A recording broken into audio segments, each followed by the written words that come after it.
It is just gone 12 midnight in New York. It is 12 noon in Beijing. It is 6 a.m. Central African time in Babane in the Kingdom of Eswatini. Good morning and welcome to the Monday edition of Kusile Breakfast Show. Coming to you live from our Hospital Hill studios in Babane. It is Monday the 4th of April 2022. It is day number 94. Kusile malanga bongo 271 upheleke lesetulu ngumsombuluko wesi 14 sisevikini lesi 15 eminyaka wa 2022. I am LinkedIn Kule. Many thanks for joining us. Sisi. Yeah, kunjani lengisenze vele challenge simbi iyesithupha seliphelile iweekend. We are back to siyaphela. Yabona igcibelo nesonto ngathi kusheshe kuphela. Ngathi ngaba ngi3 days lokungenani ke kule. Lo 2 days bamncane kakhulu manje. Nesasile lesihlanu. Alright, sinibisele sinimukele sibakhulu ukuthi namhla eksenini ivuke nathi kungumsombuluko didi nenyangeni yamabaso omnyaka ngo2022 njengoba sashitshele ngithini ukuthi sekusele emalanga nje la ngu271 iseyenze kakhulu indlela kweminyakeni wa 2023 sanamukela lomhla ekseni libuthe lami ngingulungelele makagula kokumuda nje ukuthi lihlelo Kusile Breakfast Show yakhona nokubukela khona ka YouTube. Lesikhathi sesibukena ngombiko losuka idiko ledempilo. Azgelangeni la itolo kuhlelo abantu labangu 493 kwatholakala ukuthi labangu 13 banawo umkhuhlane iCovid-19 kodwa ke basishila itolo emhlabeni kanti labasesibhedlela labelashwa bane kuphela lasebaluleme inombolo letinshati komba ukuthi bange23 kanti ama active cases wona seweme ku 108 so betwolo umkhuhlane lasebawutholile bangu 69851 kanti sabashiya emhlabeni bangu 1394.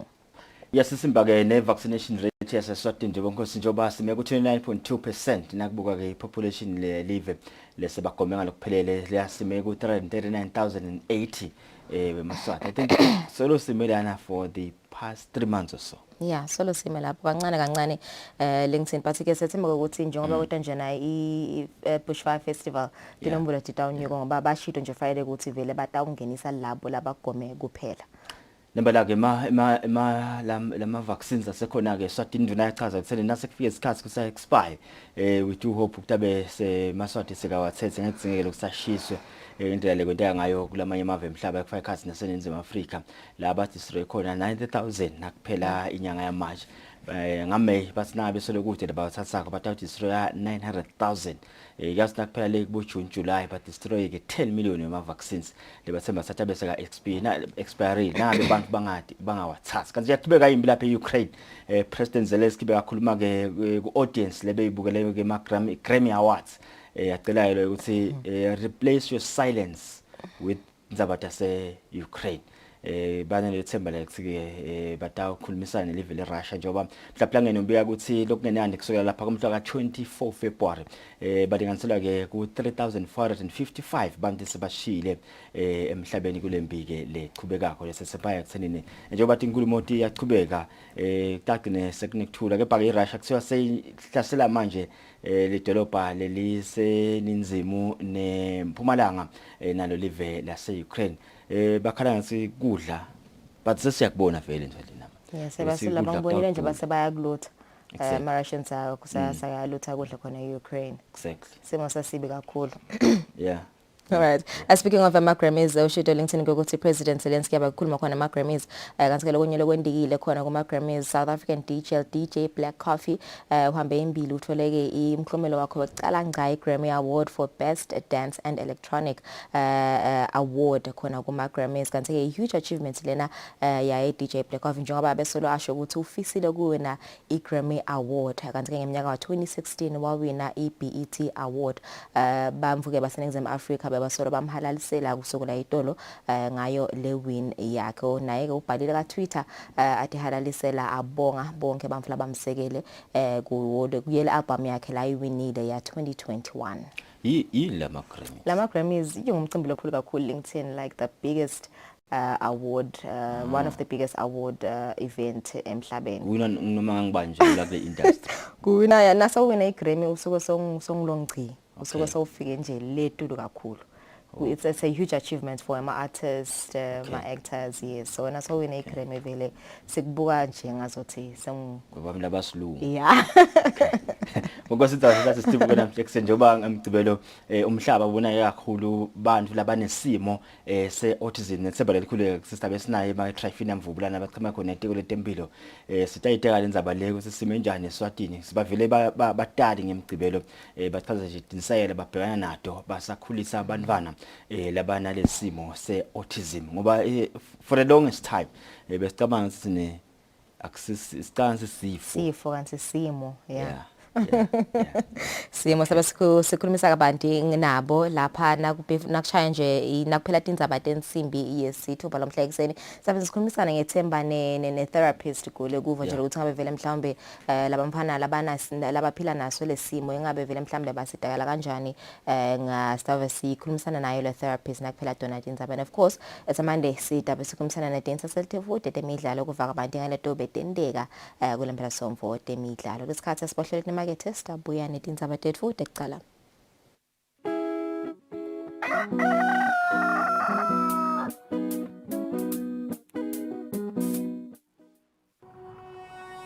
When you choose your adventures, you do so with an open heart and a desire for the unexpected. You embark on journeys to discover new worlds full of wonder. You choose a path to awaken your senses, a world to make you look up and realize just how inspiring this life can be. Arrive and awaken your heart. Explore life in ways only thought possible in your dreams. Discover just how far you go to expand your understanding of life's greatest mysteries. There's just one place on this planet with so much to offer. Now is the time for you to have the royal experience in the kingdom. I do the most. Watch local TV on the go with the Eswatini TV app for only 20 emalangeni per month. Do the most with Eswatini TV app. Download from Google Play Store or App Store. We're good together. Everywhere you go, MTN.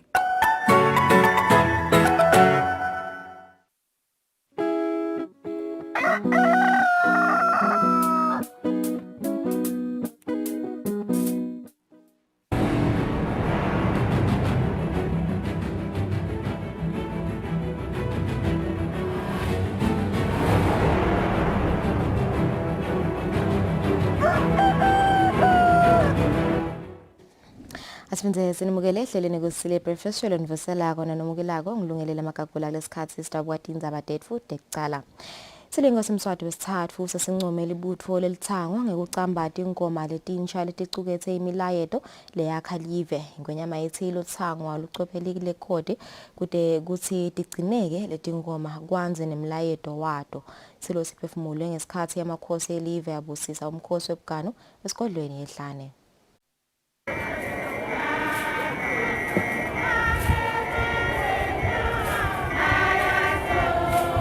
Impela sonto ibengulenhle nalehlukile esiveni lebesingethe emakhosi elive emkhosini webugano esigodlweni yehlane. Umkhosi webugano lebese ugidwa kwesibili kulandzela ukuthi ugidwe nasesigodlweni ebuhleni emavikini lamabili lendlulile uchubekile nekukhangasive lebesiphume etinkalweni telive nangephandle kwalo. Sabhekisa emabombo kulesigodlo lesisifundeni saselibonjeni sayusingatha ingwenyama yemaswati inkosi emswati wesithathu nendlovukazi Mhlekazi. Ibutho lelithango lende letibukwa enkundleni liholwa ngemakhosikazi yesilo semhlaba.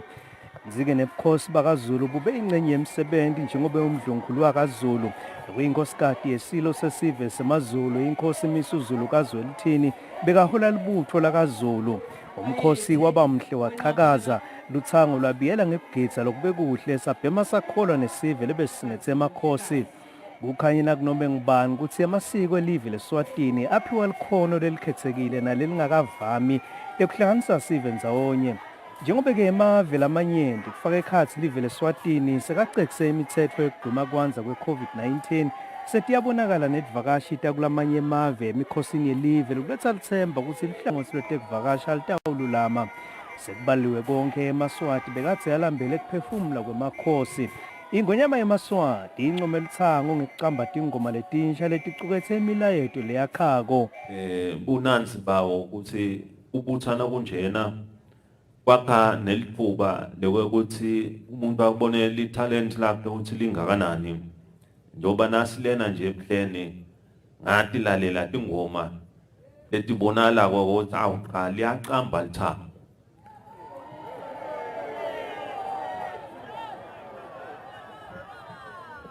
Njalo ngeminyaka kunetingoma letinsha lelivele litakha lithango ngaze ngabona kuyaba kuhle ukuthi kule spirit saka first world kubothi njalo ngeminyaka kuboba ne CD yeminyaka nje kunalisha ukuthi CD yeminyaka le vele ikanjwe luthango.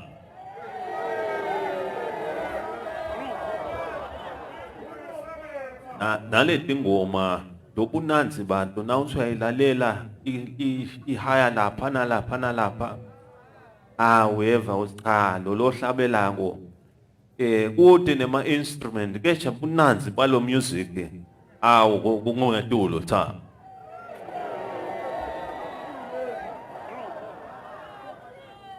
Abevele uNkulunkulu asiphile likhono si bantu beAfrika singeMaswati ekubeni ukuthi asidingwa instrument kuze ube mnanzi lapha nje nawulalela lo ngoma uvelo lo hamba embili ayihamba mbela ayihaye le ngoma ayisho maginjo lapha nalapha uyayiva uzoqa ingoma futhi naletakhango letakha nelive kuthathe live uthi live lihlale likhuthele licinile lisebende lifake amandla lihlale ngekuthula litoze libe nempumelelo lenhle nifundisa nenhlonipho ukuthi mahle lamavi lebe nowahlabela tha.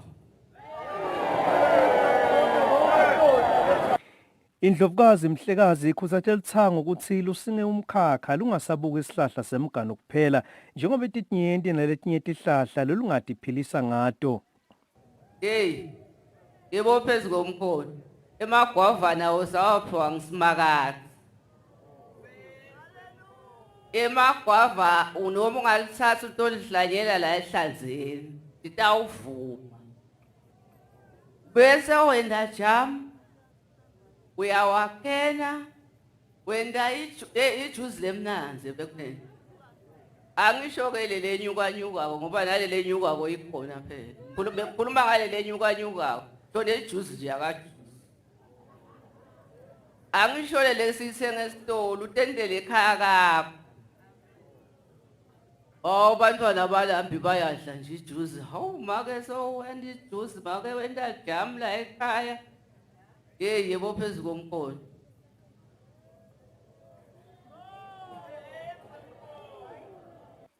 Mhlekazi uthi umsetikhulu nebantu abenkosi lababuke imimango labende umsebenzi lomkhulu wekuhlela kuphuma koluthango imimangweni. Lobika kwethu Ndzabeni ngisandile Makhanya esigodlweni yehlane. Kulomkhosi webukano Luthango lendele tibukwako enkundleni lapho belugidza khona bugabazi belithango bothokodisa emakhosi netimenyo lebetifaka ekhathi bose balikhulu bemave emhlaba.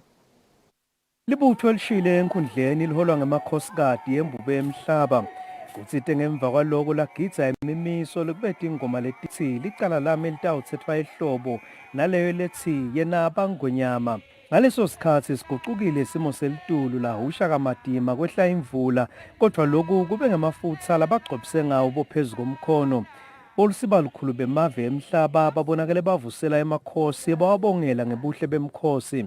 Lapha ke bese kuqiniswa ubudlelwane belive leSwatini nemave emhlaba njengoba bolisiba bethulele emakhosi tilokotho letivela emakhosini emhlaba nakumengameli bemhlaba bemave labawancusele kuleli. Kanti emakhosi avuselwe nangiletinye tivakashi tangephandle kwelithaka. Sive sibese sesigidza njiloni nemakhosi.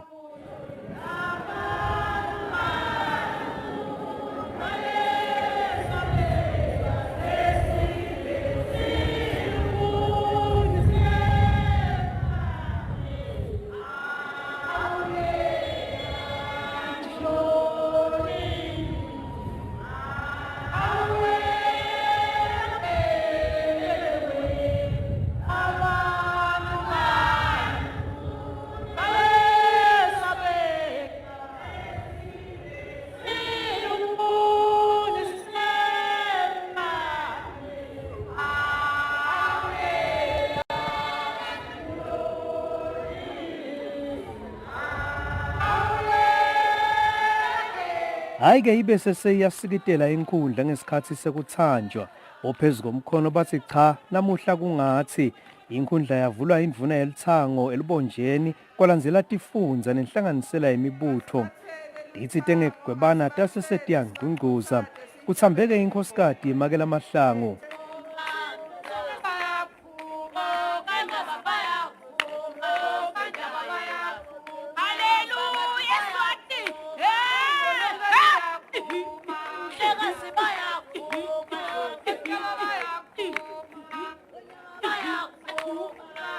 Kuthambe nenkhosikati Makela Fogiyane.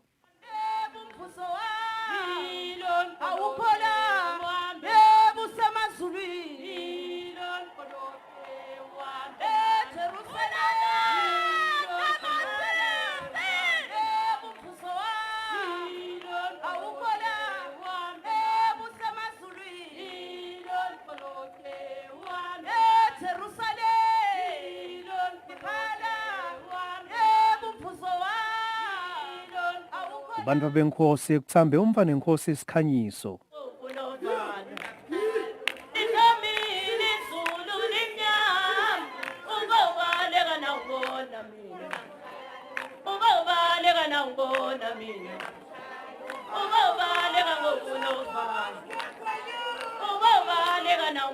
Kuthambe nemva nenkosi temaswati.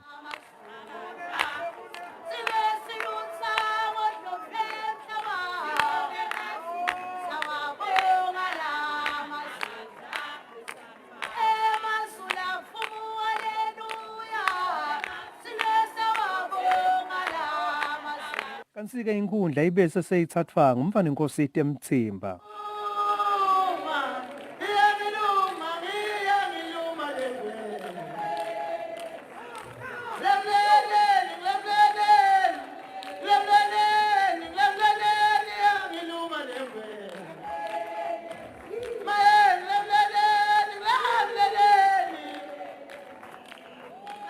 Uyithokomalisile inkundla nemdlungulo wakaZulu kanti kuthambe nebantu abenkosi labadzala nemangqungquza lamancane balondolozi labancane baqhubekile nekukhomba ubugabazi lobusetulu njengoba kwavele kwabanguleso nasesigodlweni ebuhleni lenakhona lwabaluhle sibili ulunyawo bophezulu komkhono bathokotisile emakhosi ingonyama yathi tingoma labaqambile ngete taphelela emoyeni kodwa abakhiqide lekhodi lelitawutigcina sengaweke phezulu komkhono ebika kwendzabeni Sandile Makhanya esigodlweni yehlane.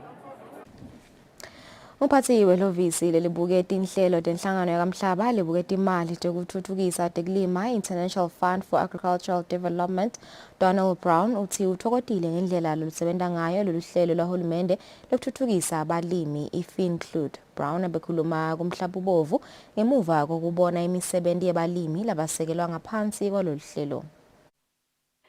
Umphathi welihhovisi lelibuketi inhlelo tenhlangano yakamhlaba lebuketi imali tekutfutfukisa tekulima i-International Fund for Agricultural Development Donald Brown utheleke kuleli ngelisonto Ntsambama kanti akaphothisi maseko njengoba vele waphuthuma imhlaba ubovu kuyawubuka imisebenzi lesekelwa ngelenhlangano ngelihlelo lolungaphansi kwelitiko letemafa lolwatiwa ngeleFinclude. Brown uthi uthokote kakhulu ngendlela lolusebenta ngayo lolu hlelo lwahulumende lekutfutfukisa abalimi.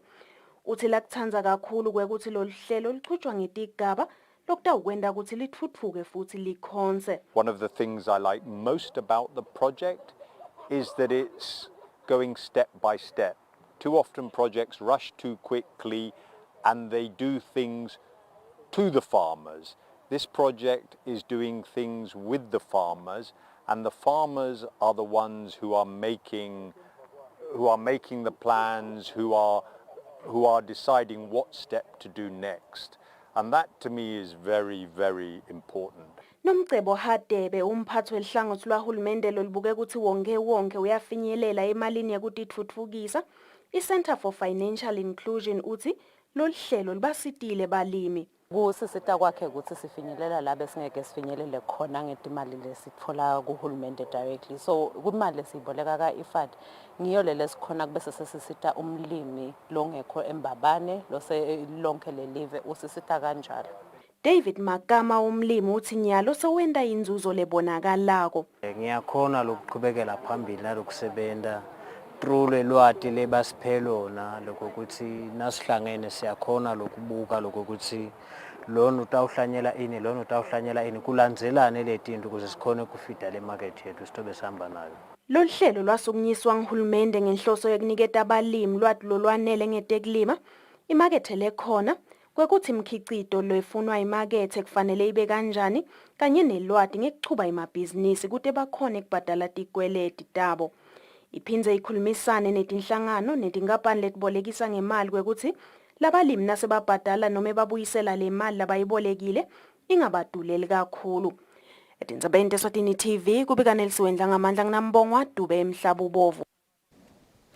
Noma kuthengwa kwetindlu letifana naleti letidvume ngekuthi kusemobeni sekuvumelekile ukuthi tingathengiswa lapha eveni, inkampani yahulumende lethengisa umhlaba icashise netindlu yeSwatini National Housing Board kusete lebuke kutithengisa. Lokhu kuvakale ngamabhalane lomkhulu etiko letindlu netutfukiswa kwamadolobha Clifford Mamba uthi lenkampani iniketiwe insayeya noko kuthi seyobuka ukuthi kude letinye taletindlu letingathengiswa. Njengoba eMaswati sekavumelekile ukuthi sengathenga tindlu etindzaweni letifana nabomobeni, labanye bantfu banekutibuta ukuthi ingabe inkampani yahulumende lethenga iphindze ithengise umhlaba icashise netindlu. iEswatini National Housing Board itawuthengisa yini ngendlela lehambisana nemtsetfo lomusha we-Sectional Titles Act. Mabhalane lomkhulu etiko letetindlu nekutfutfukiswa kwamadolobha Clifford Mamba uthi kwamanje kusete tindlu letitawutsengiswa ngule nkampani yahulumende ngalena ndlela. At the moment, what I can say, Honourable Minister, is that there is no policy or policy decision by Housing Board to dispose of any properties that they have through sectional title at the moment. I wish to underline at the moment. But I can say, Honourable Minister, that the Housing Board has been charged with looking into the matter. The Housing Board has asked that the management of Housing Board look into the matter as to how it can be done. Emaphoyisa emawada emasotsha kanye nabonesi nabo ngulabanye labahlala etindlini tahulumende letifana nasemobeni. Ingabe bona batawemukeleka yini ukuthi bathenge lapho bahlala khona. Again, there is no policy decision on that at the moment. As a policy generally, I think the issue of sectional title is allowed for everybody. And should the landlord, in this case the landlord is government, should government then decide and deem it appropriate for our police services and others to buy property through sectional title on the property that they currently own, and in terms of the logistics and others of that, that decision will be made at the appropriate level by our authorities as and when that matter comes up for discussion. But I think for the moment, no. Mamba uthi hulumende uyinikile inkampani yakhe insayeya yekubuka ukuthi tikhona yini tindlu letingatsengiswa ngemtsetfo we-Sectional Titles Act. Etindzabeni teSwatini TV kubika Temkosi Mavimbela titfomba ngumbongo Dube eMbabane. Sive sasekwaluseni seside sakhiwo senkhundla lokulandzela ukuthi ile nkhundla kuse ishe ingcongcile ngemgcibelo. Lilunga lePhalamende lalenkhundla Sibusiso Maphanisi Dlamini lithi lo mlilo ushise titifiketi tebantfwana kanye nemaphepha eticelo tetinhlangano lebetifuna lusito lwemali yahulumende kulokunye. Tinkhundla takhelwa kusondzeta hulumende kubantfu kuze sive singatawudzinga kuhamba sigaba lesidze nasidzinga lusito lwahulumende. Bantfu basenkhundleni yasekwaluseni sebangahle batikhandze badzinga ukuthi bagibele emabhasi bayotfola lusito lolufana netitifiketi tekutalwa kulokunye njengobe inkhundla yabo ishe yangcongca. Lilunga lePhalamende lalenkhundla Sibusiso Maphanisi Dlamini lithi live ebusuku ukuthi kuyasha enkhundleni latsinza emaphoyisa. Kunebantfwana bekufanele batolanza titifiketi la nkundleni. Leto titifiketi tishile ema services la providwa inkhundla lamangwene kukhona emakomiti bekafake ticelo ukuthi manje libandla lenkundla libaside konke kushile bekunemishini beyikhona la nkundleni sithi sitawuhlangana sibinikete inhlangano letikhona lamangweni konke kushile sengimonakalo ifurniture la boardroom yinsha new ngiyabona ayikacitha inyanga ifikile konke kushile sifakelwe nangumshini we-Wi-Fi ukuthi sive lesingakhona ukuthi bantwana labafundzako labangakhona ukuthi ba-afford ama-data beta la nkundleni bente ama-homeworks bente lokwa nalokwa konke kushile namuhla kucelwe nalaba bebafake ticelo tetinhlangano nalabo bebagadze titifiketi tabo uthole ukuthi tishile la nkundleni mane bavele siyinkhundla ngeke siphele amandla sitawuchubeka sisebentele lesive noma ngabe sibeka lithende si-attenda tinkinga letikhona emangweni siyinkhundla sithi sikhona. Inkundla yasekwaluseni ayisiyo yokucala ukushiswa njengobe kuke kwashiswa nenkundla yasenzingeni kanjalo neyasetimpisini. Nakuhlanganiswa lo mbiko bekusede loboshiwe ngalesigameko. Ndizabente Eswatini TV kubika Themkosi Mavimbela nginambonga Dube ekwaluseni.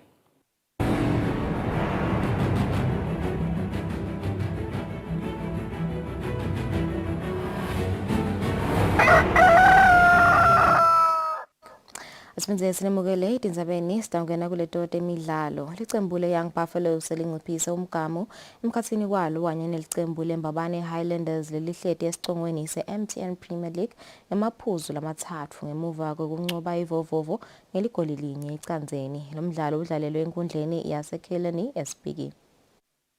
Kulandzela kungadlali kahle kulicembu leMbabane Highlanders kulembela somvu lapho khona lidlala ngekulingana nelicembu letinyosi. Icembu le-Young Buffaloes liye emdlalweni walo nelicembu levovovo libuke ukunciphisa umgamu wemaphuzu emkhatsini kwalo neMbabane Highlanders kuya kumaphuzu lamathathu.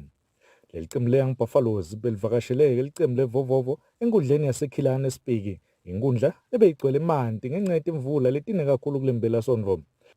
Esigabeni sekuqala lamacembu akakhona ukuthola ligoli kodwa-ke esigabeni sesibili ikhombisile i-Young Buffaloes ukuthi iyawudzinga ukuwunqoba lo mdlalo lapho khona ithole ligoli lishaya ngesandile seviola Gametse.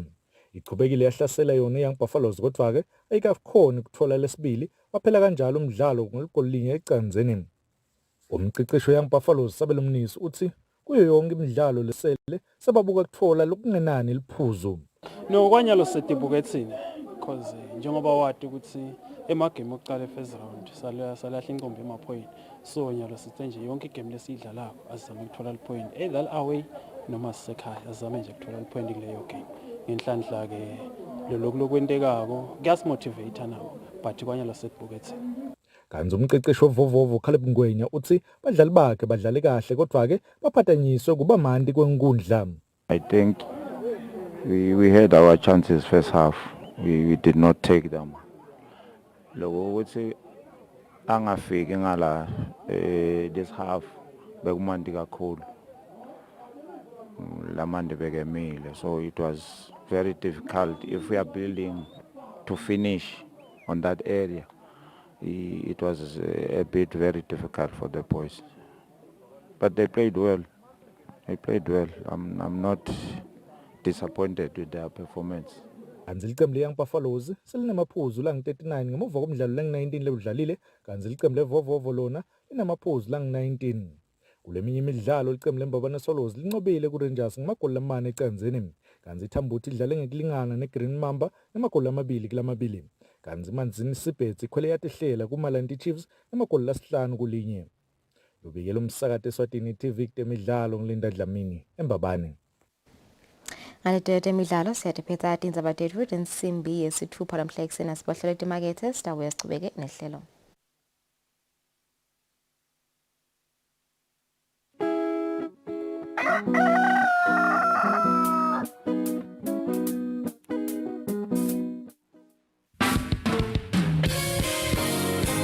Sehlelweni lethi lithini libandla siyambonga uNkulunkulu uhlelo liphindze libuyele emoyeni.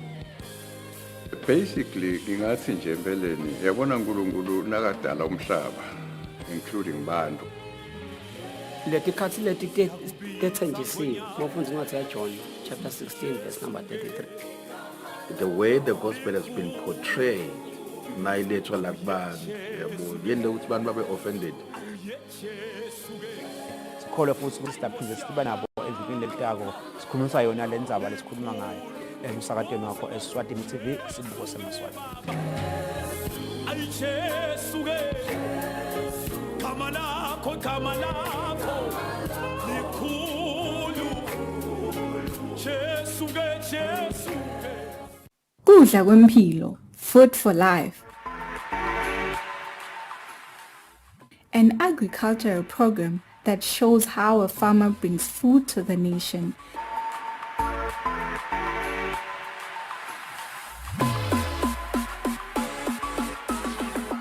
Gcine kudla kwayo leta uphindze kudle nasekufika isikhathi sebusika. Nalinile nje libele lana kuzone liyadwa imbela libele lahlanzeni. So lonke linale mvula le moderate yethu sine lahlanzeni.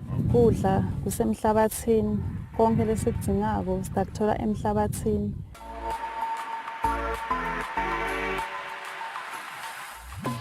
Kudla kwempilo for agriculture and farming development on Eswatini TV with the farm boy Samgelo Vilagati Samvi.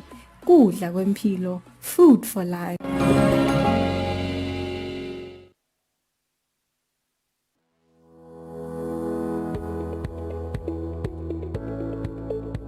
Why should we pay our TV license?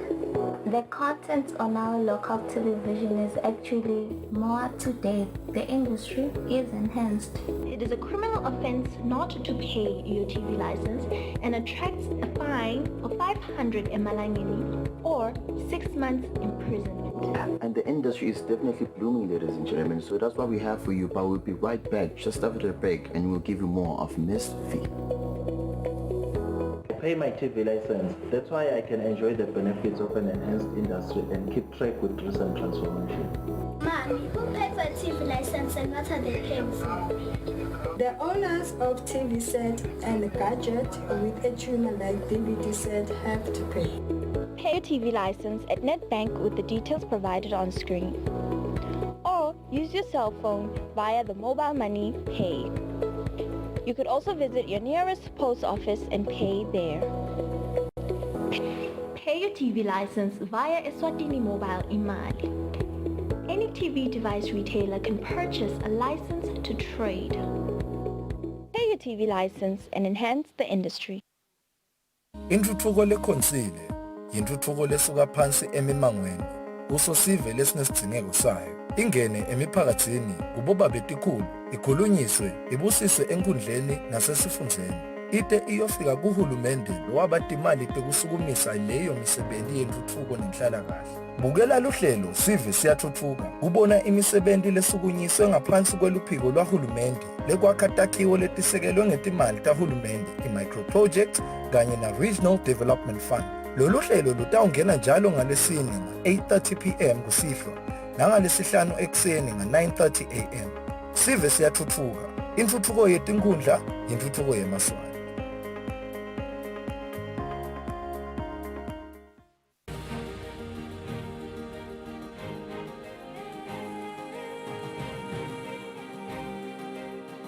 With the change in technology, out-of-home digital media is designed to grab the attention of people who are always on the go.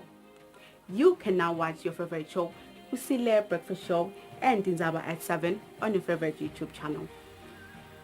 It's simple. You can stream these shows by following these quick, easy steps. Number 1, open YouTube.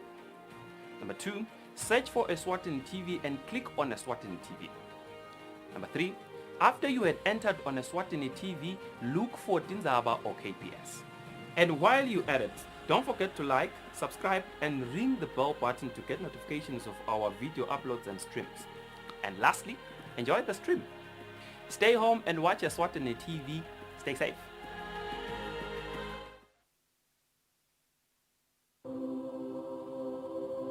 When you choose your adventures, you do so with an open heart and a desire for the unexpected.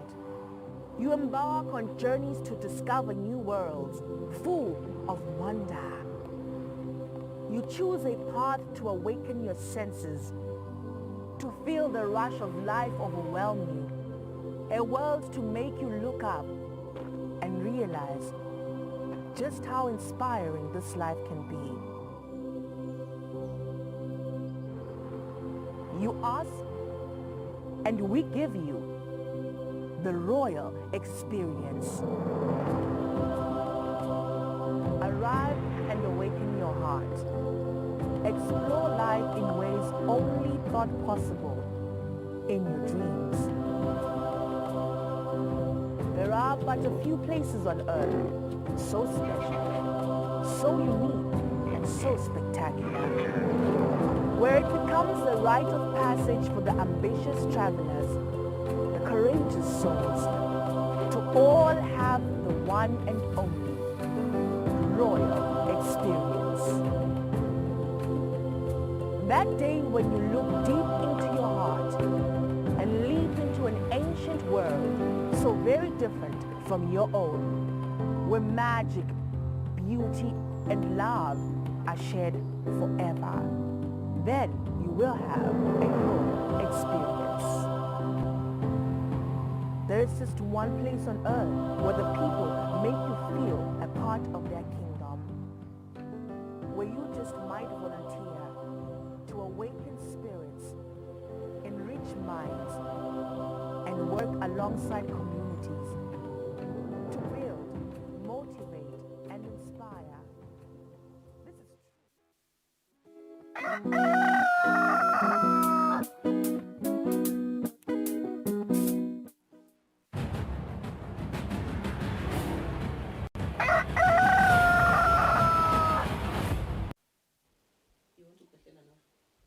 Bokose siyaqhubana lo ke hlelo namhle kusena sanza kule msakazo wakho ubukela umsakazo Tithombe Eswatini TV sehlelweni Kusile breakfast show siyakwemukela ngomsombuluko ekuseni kanti ke mhlahlangene wa declare iUN General Assembly declare kusenene kuyathi nje mhla ka2 ku April kunayo kakhulu indaba te autism ngiyathola leyo ukuthi la eAfrica kuthiwa ke bantwana bakhona nje badiagnosed with autism around the age of 8, 4 years later on average than their American counterparts. Siyawudideka lo ekuseneni ngabe letinse yathi kuphi angathule market trifina mvubongosi ngiyena ke lo la iautism eSwatini uhambisana na Given Makovera wekutela lapha even laseZimbabwe edolobheni leHarare bongosi kepha ke his second home is in Eswatini. Make mvubu sawubona namhle kuseni.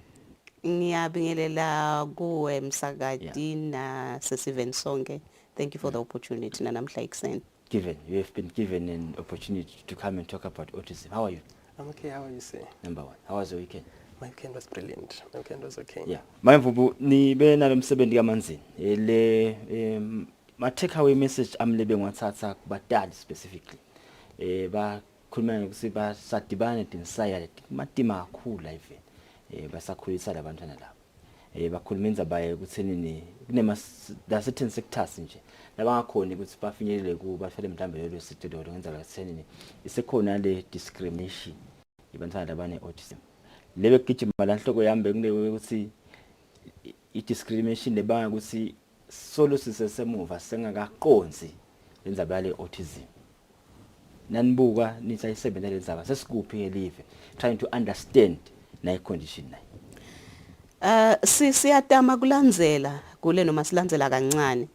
Ngicabanga ukuthi asithatha ekutheneni njengelive for isikhathi lesithe into nje yaze yathinta ingcondo beyivele ithathwe njenge bad omen ibe like lishwa vele noma sinyama even so and sitawukhumbula ukuthi bekuba netindzawo nala bekuthiwa khona lo mvungeke aze angene hayi ngoba kunjani but nje ngoba ingcondo yakhe mhlawumbe ithinzekile so la autism ke sekuphinzeke bese sekubangwa kakhulu nangile ukuthi bana nama challenging behaviors lesele sinitshela ngawo ukuthi nangilo muntu ukhulile umnyaka wakhe wekudalwa uyalingana nesithombo sakhe kepha indlela la kenta ngayo akulingani nesithombo sakhe ngaphandle nje kwalo letinye insayela letibangwa ukuthi yena akawubuki lo mhlaba akawu-understand akawuconzi ngalendlela thina lesiyoconza ngayo lokho ke kubanga lokho ukuthi lobudlwangudlwangu noma le hostility la kulabantwana labane autism bese iba setulu kakhulu sikubonile vele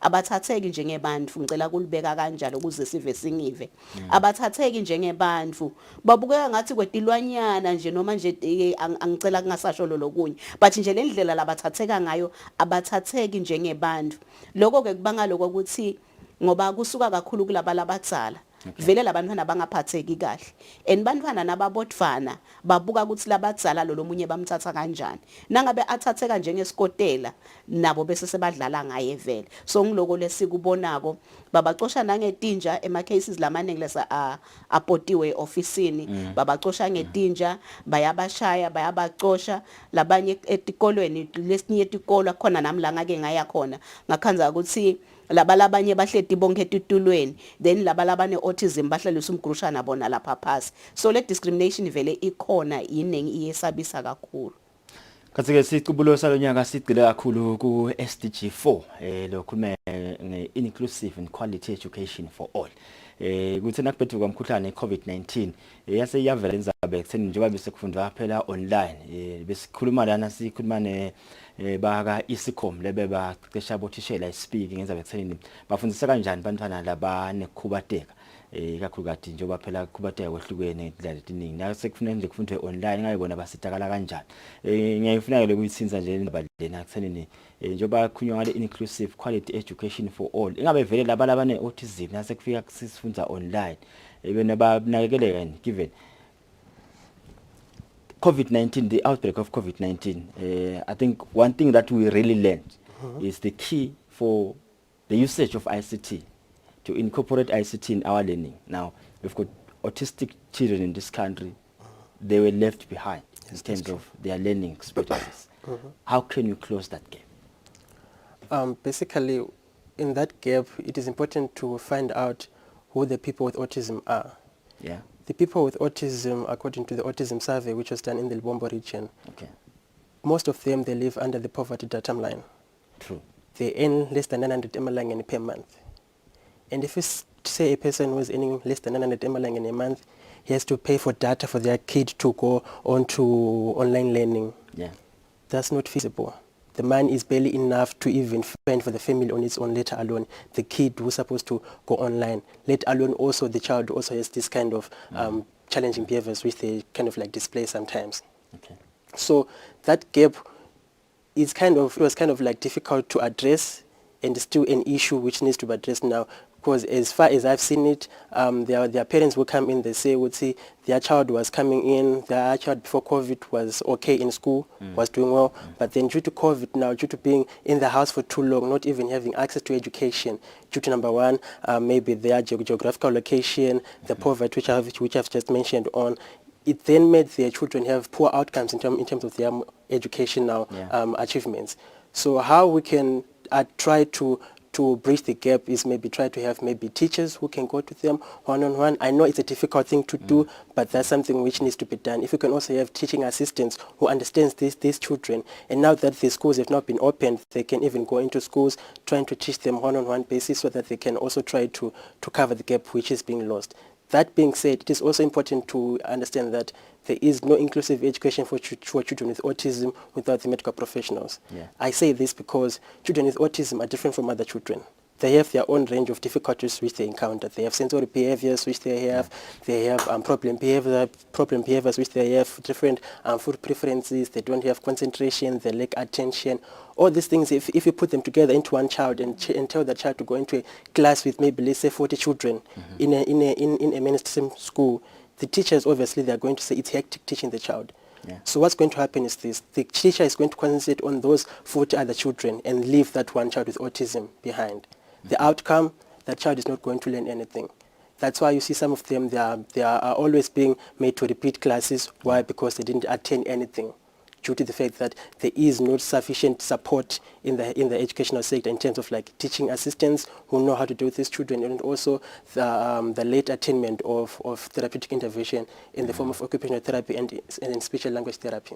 I want to get your thoughts on this subject. Some are saying probably if resources were permitting, we should have schools strictly for autistic children. Would that be a good idea? I probably think it would be a good idea in a certain kind of way. It's not a conclusive idea, but it has its own benefits. Okay. For example, I can say this: having children with autism in one place, making sure that they are provided with the sufficient professionals who know how to deal with them. Like, for example, they have the speech and language therapists, they have the occupational therapists, they have their own tutor who's there to monitor them, they have their own teachers, they have their teaching assistants, and also they have people who can take care of them in the environment, people who understand them. That environment gives them that sense of belonging, gives them that sense of like, oh, okay, people, they understand us, people, they know who we are, people, they try to help us in a certain way. If you go across the border in South Africa, there are certain institutions where they do that, where they have people with learning disabilities, they have your people with autism, learning disabilities, and all those kind of disabilities. They are in that kind of like environment, and those kids are being provided with an opportunity to learn because they are in an environment which gives them the opportunity to grow.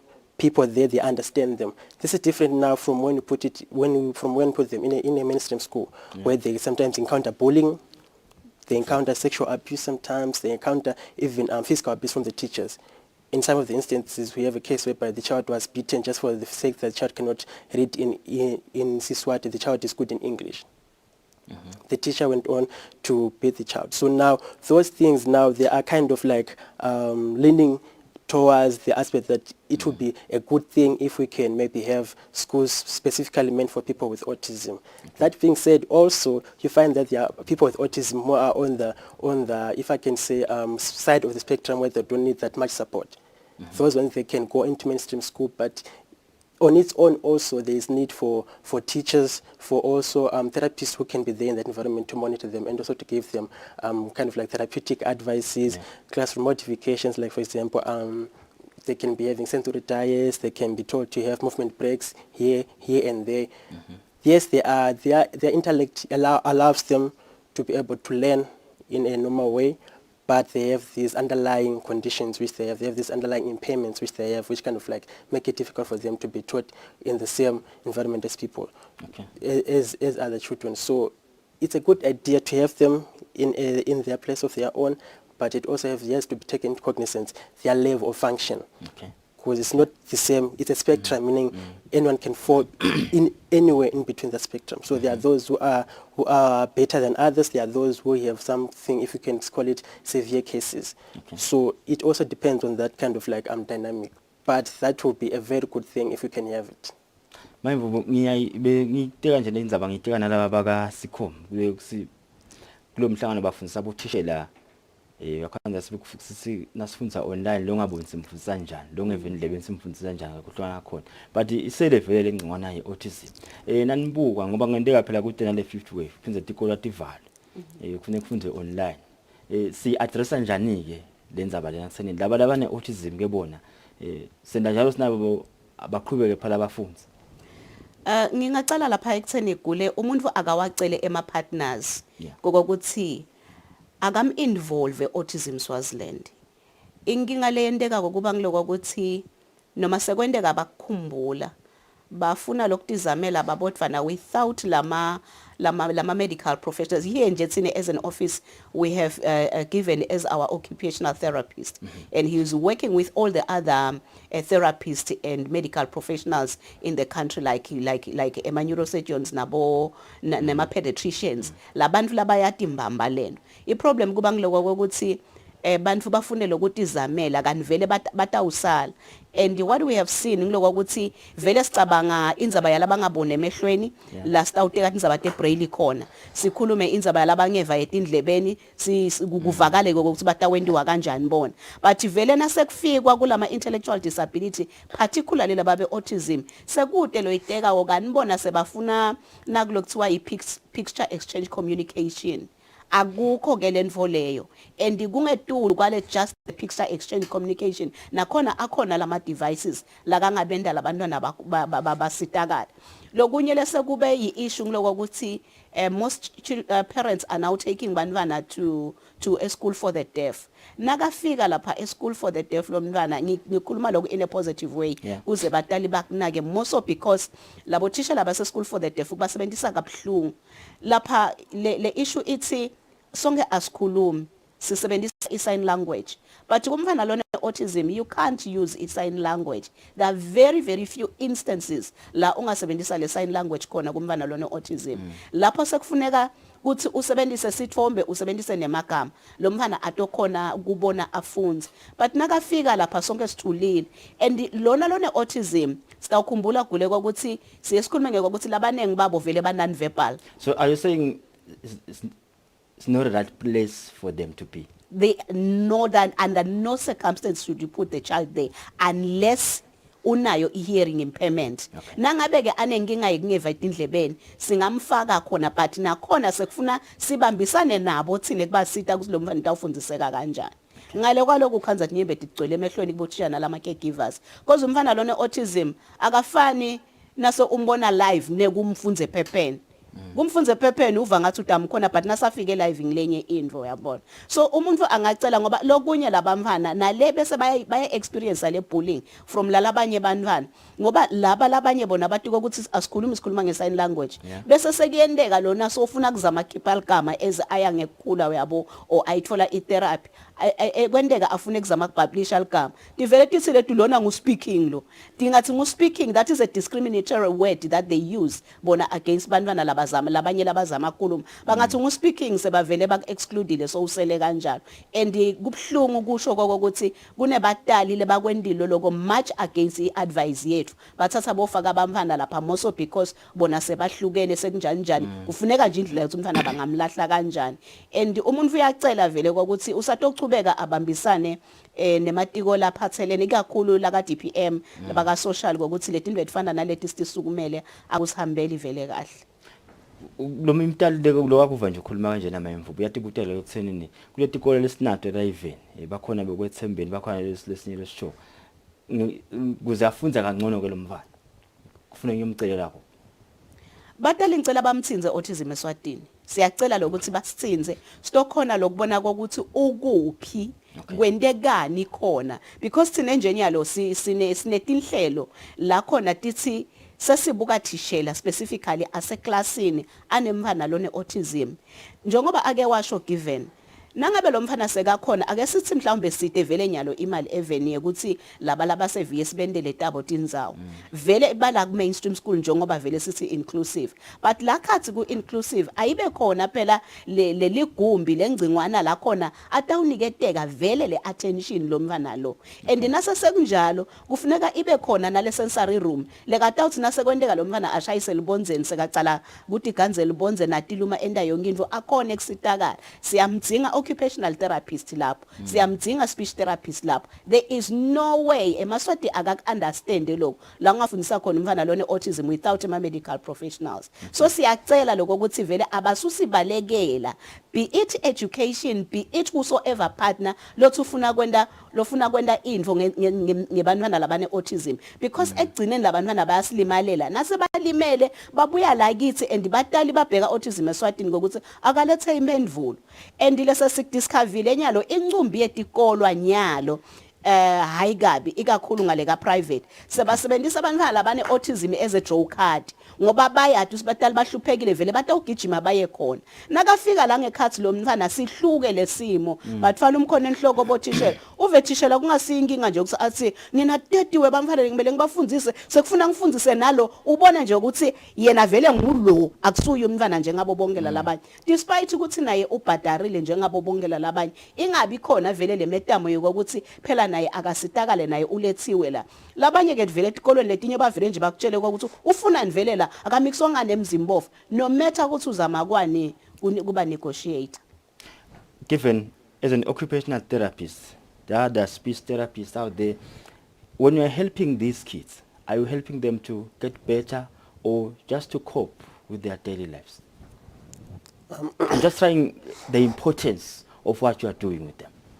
Okay, so when you talk about occupational therapy, you are talking about a profession which helps people to live the best life that they can be able to, in a nutshell. What that means is we take into cognizance all their areas of occupation. Okay. By that I mean we take care of their sleep, their leisure, their education, their work, and when you talk of children, their work or their occupation that they mainly engage in is play and education, depending on the age in which they are in. Mm-hmm.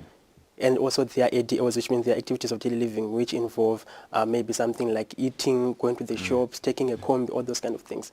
So all those things, they are multifaceted, and we try to tackle them all at once in a systemic way. So if you bring a child with autism to an occupational therapist, they're going to find ways in which they can help a child in all of these areas. Mm-hmm. So you are sure to find improvement either in the sleep pattern, in the eating pattern, in how the child does their activities of living, like maybe, for example, bathing, going to the shops, taking care of their hair, if they are females, taking care of their menses. Okay. We all help in those issues. Now, regarding to the educational sector now, to the educational aspect of things, there are many underlying factors which make a child with autism have difficulties in learning. Mm-hmm. Some of it might be in terms of like maybe they have sensory issues, some of it may be that they have low muscle strength, some of it may be that they don't have the attention span for them to sit across and go through a lesson. Maybe sitting for 5 minutes on its own may be a challenge. So as OTs now, we step in the gap and then we try to prolong that attention span of them, and in that way we are also making it better for them, better for the teachers, and even at home, because in some cases we find that a child with autism gets home, they don't eat like others do. Mm. You just take one bite, runs away, gets the input that it requires, comes back, and then they eat. The parent also is now getting some kind of like frustration. They're like, what's wrong with this child? Why is this child doing like this? So in some instances, the parent will kind of like say it out loud. I'm doing a learning king. You saw those kind of things, and those kind of words, they are really derogatory to the child, and the child hears, but they cannot. In some instances, if they are non-verbal, they cannot respond to you, but they hear it, and it also affects them. So as OTs, we also have a role in trying to educate the parents on how they are supposed to take care of the child. So OT is kind of like multifaceted, as I've said before. We tackle all the areas of their life. Okay. So you find that the child has immense improvement if they come for OT. And another thing which parents need to understand, and also which the whole country of Eswatini needs to understand, is this. Therapy is not like a medication pill. Okay. It's not something to say you bring a child to therapy and they're saying in 2-3 weeks the child will be okay. Okay. They differ in how they're made. They differ in their neurodiversity. They differ in how they respond.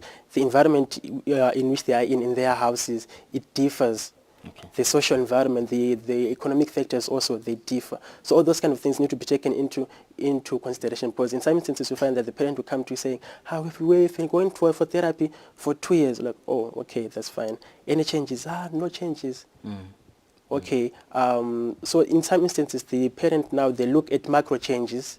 Okay. And once we have the small changes which they are going on, which they are not able to see, but when you tell them, okay, your child was not able to sit for 10 minutes. Okay. To do a task, but now the child can do that. That's a big change when you talk about a child with autism. Right, bonke bese na given la hambisana namakemvu. Ngisho kunasikhathi man khona indzaba leyo bengifuna ukuyithinsa kumakemvu la ebhake ngalokuthi bala Swatini bonke sabahambi phinde sisithole ithuba le sisitayiteka kahle lenzaba le asendulise imarket sitabuya sasezaba desibili dalo mhlekse.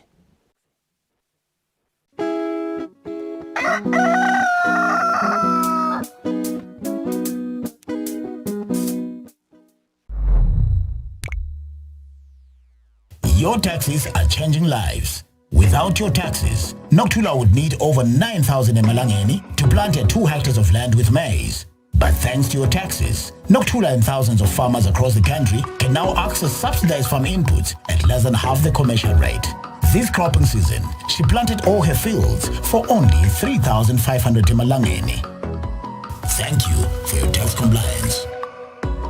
Your taxes at work.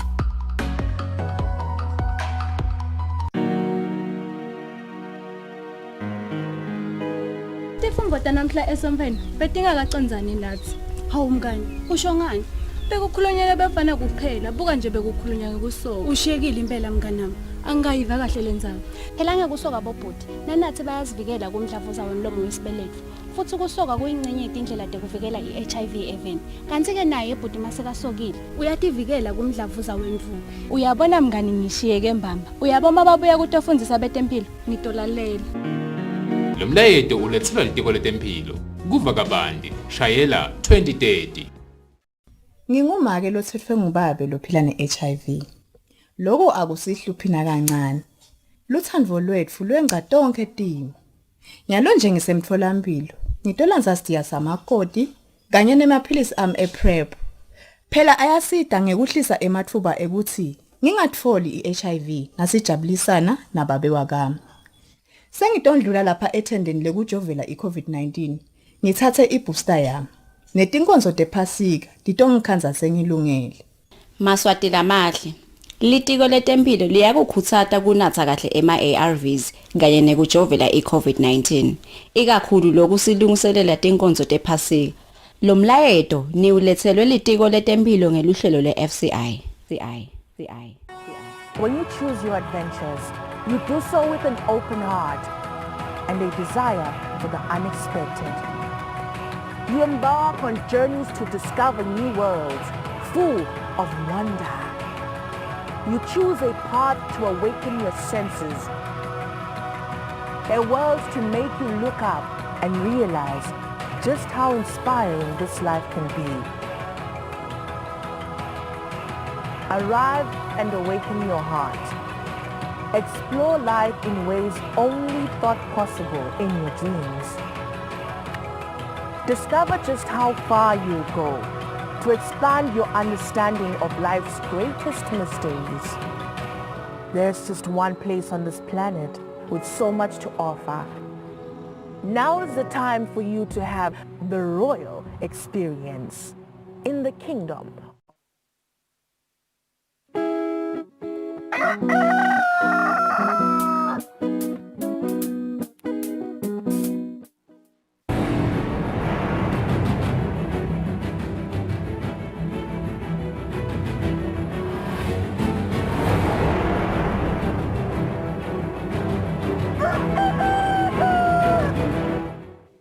Ngola nguvusela ngwamukela abantu esibili talo mhla eksene ehleleni kusile breakfast show libito lami ngilingthin kule. Silo semhlaba ingonyama inkosi imswati wesithathu sesinqume ngelibutho lelisango ngecambati ingoma letinsha lequkethe ke imledo leyakhalive.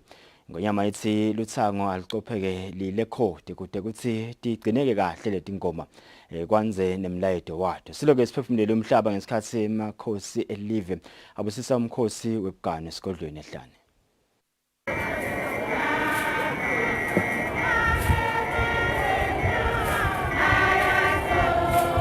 Impela sonto ibengulenhle nalehlukile esiveni lebesingethe emakhosi elive emkhosini webugane esigodlweni ehlane. Umkhosi webugane lebese ugidwa kwesibili kulandzela ukuthi ugidwe nasesigodlweni ebuhleni emavikini lamabili lendlulile uchubekile nekukhangasive lebesiphume etinkalweni telive nangephandle kwalo.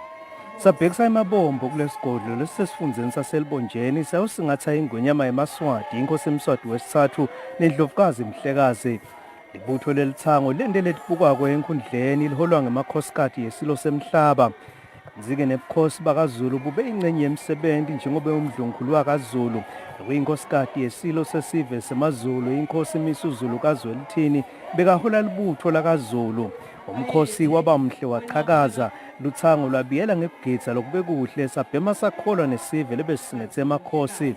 Kukhanye nakunoma ngubani ukuthi amasiko elive leSwatini aphiwa likhono lelikhethekile nalelingakavami lekuhlanganisa sive ndzawonye.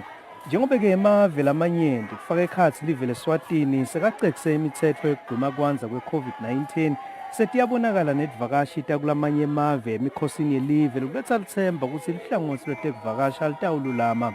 Sekubaliwe konke emaswati bekatse yalambele kuphefumula kwemakhosi.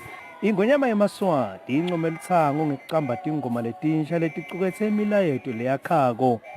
Bunanzi bawo ukuthi ubuthana kunjena kwakha nelithuba lokuthi umuntu akubonele italent lakhe ukuthi lingakanani. Njoba nasilena nje ebuhleni ngathi lalela tingoma letibonala ukuthi awu cha liyaqamba lithanga.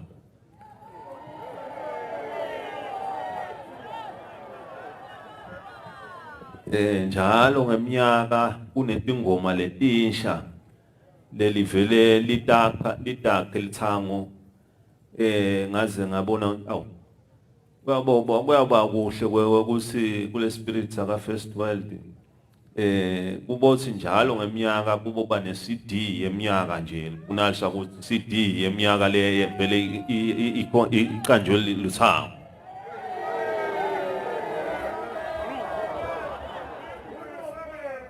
Naleti ngoma dobunanzi bantu nawuthi uyayilalela ihaya lapha nalapha nalapha aweva usichalo lo hlabelako kude nema instrument kesha bunanzi balo music awu kungetulo cha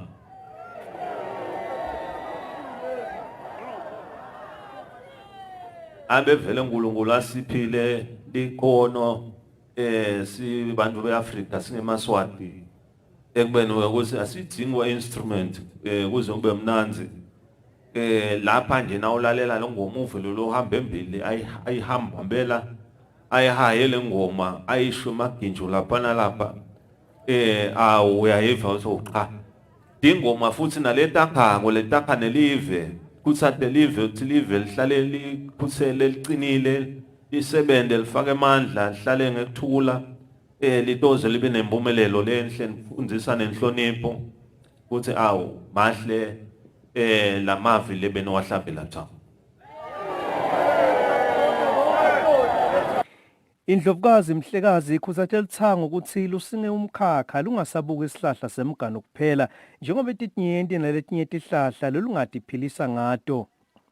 Hey, yebo phezulu komkhono emagwavana osawaphiwa ngisimakade. Emagwava unoma ungalithatha utolihlanyela la ehlanzeni litawuvuma bese wenda jam uyawakena wenda ijuice lemnanzi bekunene angisho ke lele nyuka ngoba nalele nyuka ikhona phela khuluma ngalele nyuka so le juice nje akajuice angisho lele sisenge esitolo utendele ekhaya kakho.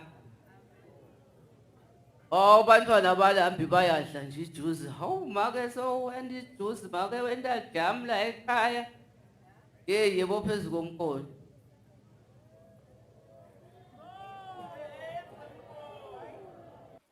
Mhlekazi uthi umsetikhulu nebantu abenkosi lababuke imimango labende umsebenzi lomkhulu wekuhlela kuphuma koluthango imimangweni lobika kwethu Ndzabeni ngisandile Makhanya esigodlweni yehlane.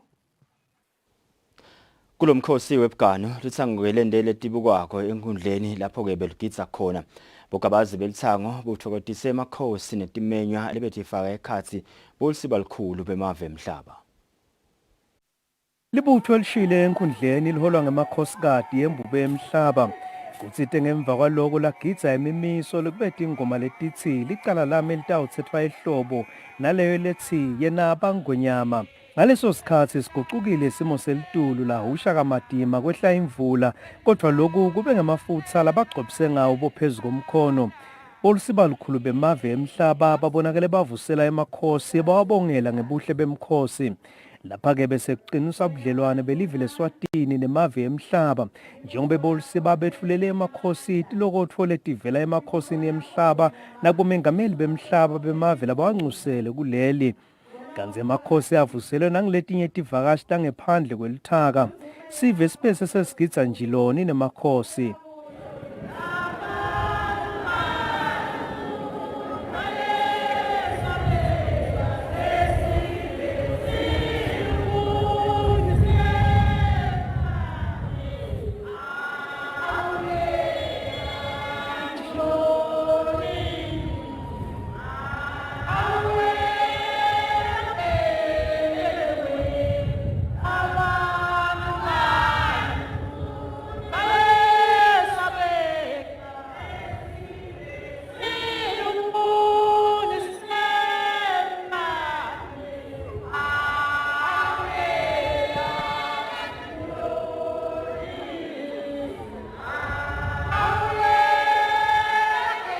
Hayi ke ibe seseyasikitela inkundla ngesikhathi sekuthanjwa ophezulu komkhono bathi cha namuhla kungathi inkundla yavulwa indvuna yelithango elibonjeni kwalandzela tifundza nenhlanganisela yemibutho dithi tengegwebana tasesetiyanqunquza kuthambeke inkhosikati yemakela mahlangu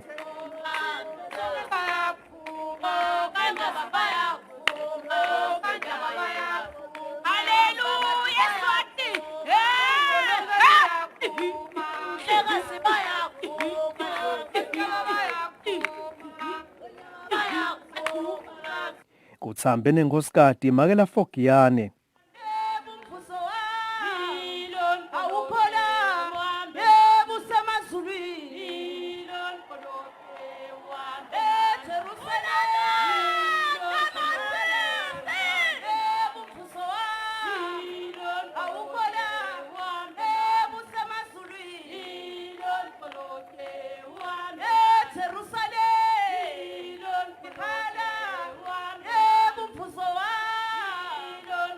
Abantu benkhosi kuthambe umfana nenkosi isikhanyiso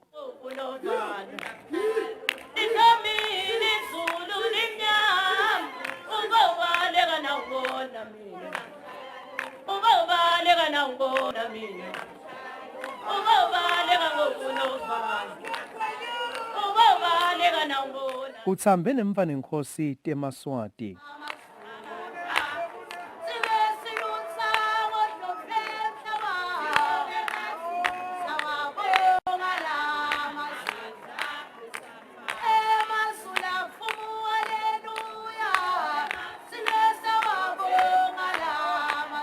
kansike inkundla ibe seseyithathwa ngumfana nenkosi temthimba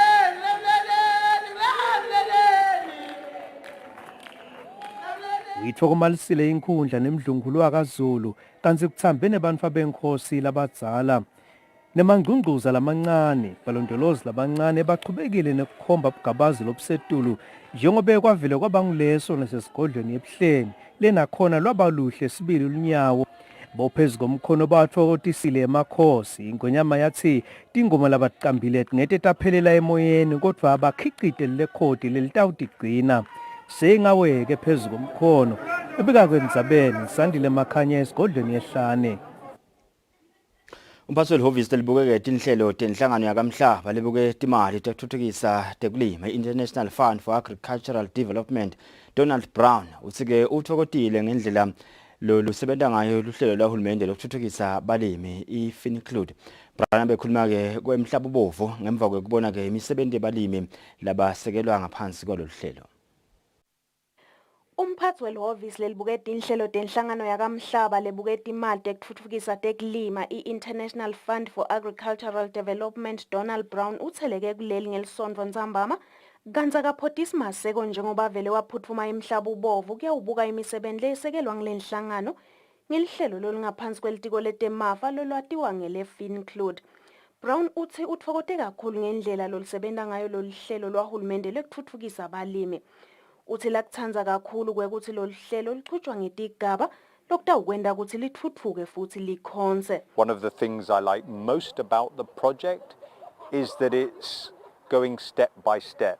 Too often projects rush too quickly and they do things to the farmers. This project is doing things with the farmers and the farmers are the ones who are making the plans, who are deciding what step to do next. And that to me is very, very important. Nomcebo Hadebe umphathi welihlangothi lwahulumende lolubuke ukuthi wonke uyafinyelela emalini yokutithuthukisa. I-Center for Financial Inclusion uthi loluhlelo libasitile balimi. Kusisita kwakhe ukuthi sifinyelela la besingeke sifinyelele khona ngetimali lesithola kuhulumende directly. So kumali lesiboleka ka-IFAD ngiyo lesikhona kube sesisita umlimi longekho embabane lose lonke lelive usisita kanjalo. David Magama umlimi uthi nyalo sewenda inzuzo lebonakalako. Ngiyakhona lokuqhubekela phambili nalokusebenta through lelwati lebasiphe lona lokho ukuthi nasihlangene siyakhona lokubuka lokho ukuthi lona utawuhlanyela ini lona utawuhlanyela ini kulandzelane letinto ukuze sikhone ukufida le market yethu sithobe sihamba nayo. Lolu hlelo lwasukunyiswa nguhulumende ngenhloso yokuniketa abalimi lwati lolwanele ngetekulima, imakethe lekhona, kwekuthi imkhicito lofunwa imakethe kufanele ibe kanjani, kanye nelwati ngekuchuba imabhizinisi kute bakhone kubhadala tikweleti tabo. Iphindze ikhulumisane netinhlangano netinkampani letibolekisa ngemali kwekuthi labalimi nasebabhadala noma babuyisela le mali labayibolekile ingabaduleli kakhulu. Etindzabeni Eswatini TV kubika Nelisiwendla ngamandla nginambongwa Dube emhlaba ubovu. Noma ke kuthengwa kwetindlu letifana nale netindlu letithume ngekusiku semobeni sekuvumelekile ukuthi ke dingathengwa. Inkampani yahulumende lethenga ke umhlaba icashise netindlu Eswatini National Housing Board kusede lebuke kuti ithengisa. Lokho kuvakele ngamabhalalo omkhulu kulelitiko Clifford Mamba ke uthi le nkampani iniketwe insayeya no ukuthi ihambe yawubuka ukuthi kude indetinye taletindlu letingathengiswa. Njengoba eMaswati sekavumelekile ukuthi seyangathenga tindlu etindzaweni letifana nabomobeni, labanye bantfu banekutibuta ukuthi ingabe inkampani yahulumende lethenga iphindze ithengise umhlaba icashise netindlu Eswatini National Housing Board itawuthengisa yini ngendlela lehambisana nemtsetfo lomusha we-Section Titles Act. Mabhalane lomkhulu etiko letetindlu nekutfutfukiswa kwamadolobha Clifford Mamba uthi kwamanje kusede tindlu letitawutsengiswa ngule nkampani yahulumende ngalena ndlela. At the moment, what I can say, Honourable Minister, is that there is no policy or policy decision by Housing Board to dispose of any properties that they have through sexual title at the moment. I wish to underline at the moment. But I can say, Honourable Minister, that the Housing Board has been charged with looking into the matter. The Housing Board has asked that the management of Housing Board look into the matter as to how it can be done. Emaphoyisa emawada emasotsha kanye nabonesi nabo ngulabanye letifana nasemobeni ingabe bona batawemukeleka yini ukuthi bathenge lapho bahlala khona. Again, there is no policy decision on that at the moment.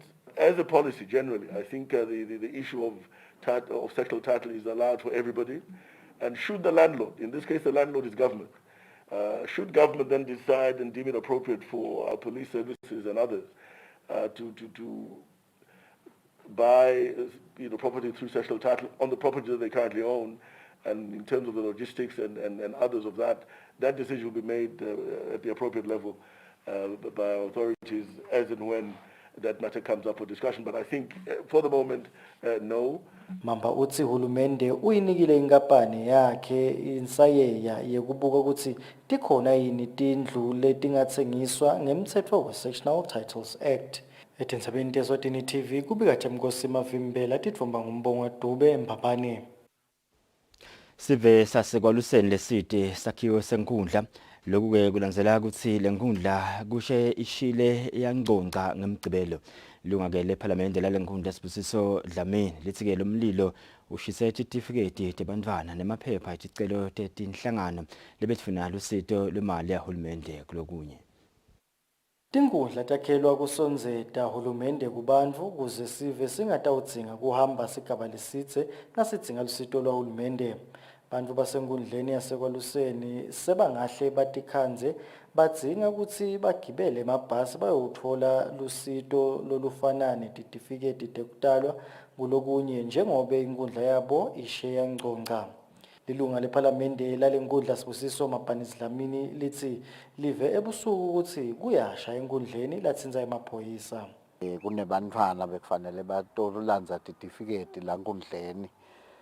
Leto titifiketi tishile ema-services la providwa inkundla lamangwene kukhona emakomiti bekafake ticelo ukuthi manje libandla lenkundla libaside konke kushile bekunemishini beyikhona la nkundleni sithi sitawuhlangana sibinikete inhlangano letikhona lamangweni konke kushile sengimonakalo ifurniture la boardroom yinsha new ngiyabona ayikacitha inyanga ifikile konke kushile sifakelwe nangumshini we-Wi-Fi ukuthi sive lesingakhona ukuthi bantwana labafundzako labangakhona ukuthi ba-afford ama-data beta la nkundleni bente ama-homeworks bente lokwa nalokwa konke kushile namuhla kucelwe nalaba bebafake ticelo tetinhlangano nalabo bebagadze titifiketi tabo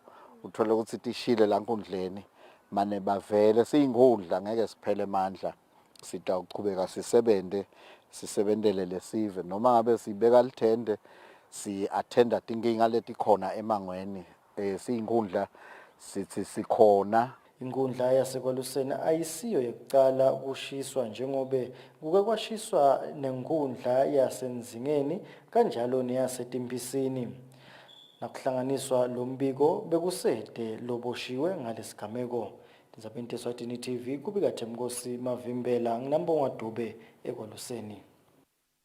Sokudotshelwe ke esikhuleni sekuba ngu-Archbishop Shaka Maphalala lehola ke libandla lempumelelo yema-Holy Church of God in Zion.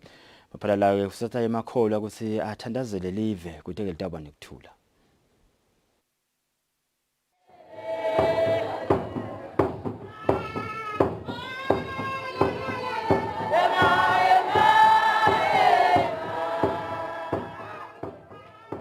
Bekuyinjabulo yodvwana ngesikhathi umbishop Shaka Maphalala welibandla lempumelelo Holy Church of God in Zion ucotshwa kuba yi-Archbishop yaleli bandla lokufakazela bazalwane ebakathe bantshilota njalo nje kanesigubhu besingatibeki phansi nabo bagwabe njalo.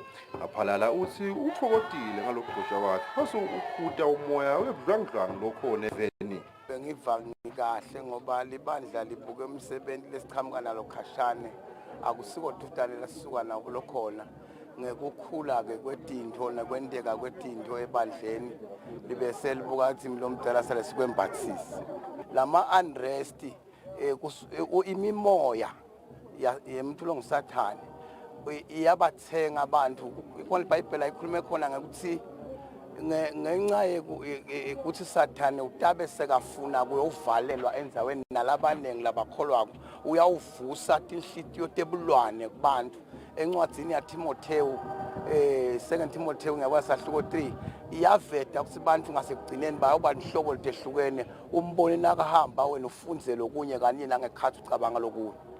Lisekela Archbishop esontweni le-Orphanage Message Apostolic Church in Zion, e-Eastern Cape eneveni laseNingizimu Afrika, Raymond Maguma Sholo, ukuthatha Maphalala ukuthi angalihlazisi ilivangeli. Umyalezo endinawo ngokokuba aliphathe elibandla likhule libe likhulu libe ngaphezulu koku ukuze isandla sami sokuthambisa inkokheli sibonakala lapha eSwatini ukuze nabaphathi balapha eSwatini babone ukubana lento benza izoyenza nsuku e-Eastern Cape iyo. Lelibandla linemagatsha lalinganiselwa kulasikhombisa lamathathu awo akuleli bese lamane aseveni laseNingizimu Afrika. Tindzabente Eswatini TV kubika Fortune Dlangamandla iselangeni.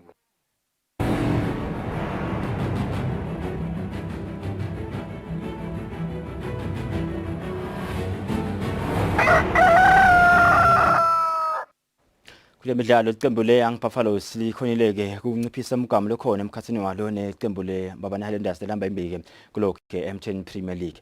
Kanti ke Buffalo ishaye liqembu levovovo ngeligoli linye ecenzeni emidlalweni odlalelwe enkundleni yaseKhilane esibili. Kulandzela kungadlali kahle kulicembu leMbabane Highlanders kulempelasonto lapho khona lidlala ngekulingana nelicembu letinyosi. Licembu le-Young Buffaloes liye emidlalweni walo nelicembu levovovo libuka ukunciphisa umgamo wemaphuzu emkhathini kwalo neMbabane Highlanders kuya kumaphuzu lamathathu. Lelicembu le-Young Buffaloes belivakasheleke licembu levovovo enkundleni yaseKhilane esibili, inkundla ebeyigcwele emanti ngenxa yetimvula letine kakhulu kulempelasonto. Esigabeni sokuqala lamaqembu akakhona ukuthola igoli kodwa-ke esigabeni sesibili iKhomsile Young Buffaloes ukuthi iyawudzinga ukuwunqoba lo mdlalo lapho khona ithole igoli elishaya ngesandile seViola Gamete. Iqhubekile yahlasela yona iYoung Buffaloes kodwa-ke ayikakhoni ukuthola lesibili waphela kanjalo umdlalo ngoligoli linye ecanzeni. Umqeqeshi weYoung Buffaloes Sabelo Mnisi uthi kuyo yonke imidlalo lesele sebabuka kuthola lokungenani liphuzu. No, kwanyalo setibuka ethini because njengoba wadi ukuthi emagame okuqala first round salahla inqombe emaphoyini, so nyalo sithi nje yonke igame lesiyidlalayo asizame ukuthola ipoint either away noma sisekhaya asizame nje ukuthola ipoint kuleyo game. Ngenhlanhla ke lokwentekako kuyasimotivate nawo but kwanyalo setibuka ethini. Kanzi umqeqeshi ovovovo Caleb Ngwenya uthi badlali bakhe badlale kahle kodwa-ke baphathanyiswe kuba mandi kwenkundla. I think we had our chances first half. We did not take them. Loko ukuthi angafiki ngala this half bekumandi kakhulu. Lamande bekemile, so it was very difficult if we are building to finish on that area. It was a bit very difficult for the boys, but they played well. I'm not disappointed with their performance. Kanzi iqembu leYoung Buffaloes selinamaphuzu langu-39 ngemuva komdlalo langu-19 lewudlalile, kanzi iqembu levovovo lona linamaphuzu langu-19. Kuleminye imidlalo iqembu leMbabane Swallows linqobile kuRangers ngamagoli amane ecanzeni, kanzi iThambuthi idlale ngekulingana neGreen Mamba ngamagoli amabili kulamabili. Kanzi iManzini Sibets ikhwele yatehlela kuMalandi Chiefs ngamagoli lasihlanu kulinye. Lubiyela umsakazo Eswatini TV kutemidlalo ngilinda Dlamini eMbabane. Kazi-ke sibalikhulu lebekasancisele live le-India kuleli Radha Vandakaraman sokuchaze-ke njengemumfulo odlale inzima lenkulu ethuthukiseni umdlalo we-chess lapha eSwatini. Kabathi-ke inhlangano ye-chess ibambe umcimbi wekumvalelisa njengoba sekatawusishiya phasi isikhundla sekuncisela live le-India kuleli. Ngenyanga yengongo neminyakeni wa-2020 inhlangano lengamele kudlaliswa umdlalo we-chess kuleli yethula lusiba lwaseveni laseNdiya kuleli Radha Venkataraman njengasibonza salomdlalo we-chess kuleli. Inhlangano lengamele umdlalo we-chess kuleli imendele lidzili yena Venkataraman losathatha umhlala phasi ngenyanga letako. Mabhalane lomncane etiko letangaphandle Jennifer Neves labekamelele indvuna yelitiko letangaphandle uchazile ngemsebenti lomuhle lawendele sive seMaswati yena Venkataraman. Excellency, it was the 75th birthday anniversary celebration of India's independence. I was both humbled, I was shocked, I was overwhelmed. The footprint, you think this is the footprint for chess. You should see her footprint in terms of the work that she has done in the kingdom. Whether it's in rural development, in with youth groups, particularly the environment, humanitarian work. Kanzi mengameli wenhlangano emidlalo we-chess kuleli Dumisani Msibi uthi noma bajabula ngemsebenzi layentile Venkataraman kodwa-ke babuhlungu ukuthi soyasishiya. Lesincane lakasitfolile usiniketile lusito ngetinto letiningi kakhulu i-federation yethu uyinikile nje mathuba lamanengi. Besides kusisita ngokusosa sponsorships, even giving out of her own pocket. Lo sikubonga kakhulu kusakhela luhlobo ne All India Chess Federation ngokuthi from now on we know ukuthi we can rely on people who have been there, people who know the job. They've promised us ukuthi they'll give us training for our players, training for our arbiters, training for our trainers. They even offered to train the administration. Enkulumeni yakhe Venkataraman ukhutsate yona inhlangano emidlalo we-chess kuleli kuthi itimele naloko sekahamba. So I'm most grateful to a few friends of mine who have personally come forward and helped me in the launch of the Patents Fund. One of them is here, Mr. Prasad Petla. Thank you so much, sir. I wish and pray that your business ventures in Eswatini prosper so that you continue to support the pet project of mine, which is the Eswatini Chess Federation. So one other, some of the things I have done for the Chess Federation to make them independent is for them to have signed an MOU with the All India Chess Federation. which they spoke about at length. What I would like them to do is this really makes you independent of the High Commission. As you know, once I'm gone, my successor comes in. It's your marketing skills which is going to persuade him or her to continue as the patron for the Eswatini Chess Federation. Kanzi labekamelele umphathi wenhlangano engamele inhlangano yetemidlalo kuleli zamathabethe uvetile ukuthi imisebenzi yemidlalo ye-chess ngesikhathi yena Venkatankara asibonza salenhlangano ibonakele. Kanzi Venkataraman kanye nalabanye bafaka imali lelinganisela ku-20,000 emalangeni esikhwameni se-Patrons Fund letosita ekudlalisa umdlalo we-chess kuleli. Lobikela umsakathi Eswatini TV kutemidlalo ngilinda Dlamini Mbabane. Ngaleli mdlalo bonke sibambe lapha ke sesibili hlelo mhla ekseni sibatshela ukuthi makethe siyabuya siyachubeka nalo hlelo.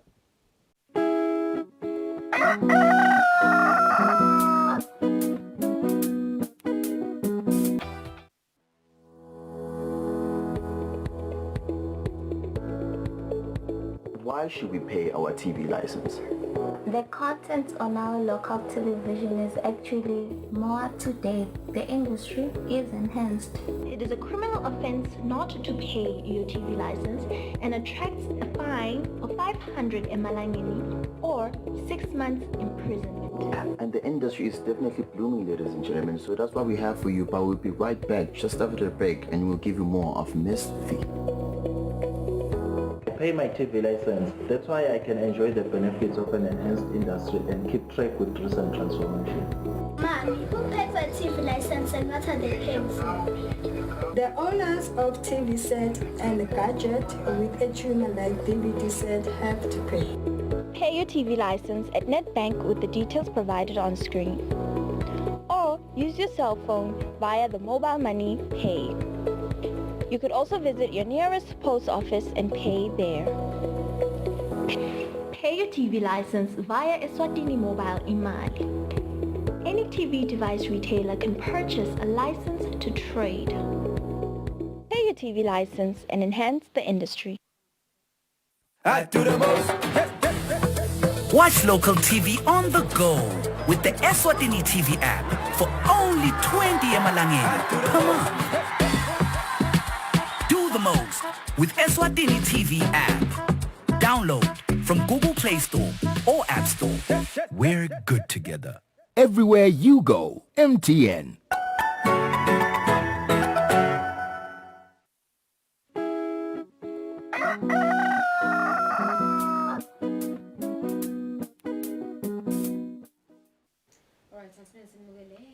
Kusile breakfast show sikuvusele nawo losanza kusivulela lesikhathanyela sitabuka le hamba embili kulamanye emave kanti sita uqala khona lapha embini emkhathini olive la Ukraine kanye nase Russia imvuna yelitiko le defense ministry khona even la Ukraine seyibikile lokuthi kube nema air strikes lachubekile edolobheni lase Odessa lapho khona kubulawe abantu labanengi kanti ke babukeli bayacwayiswa ngetithombe letikapi.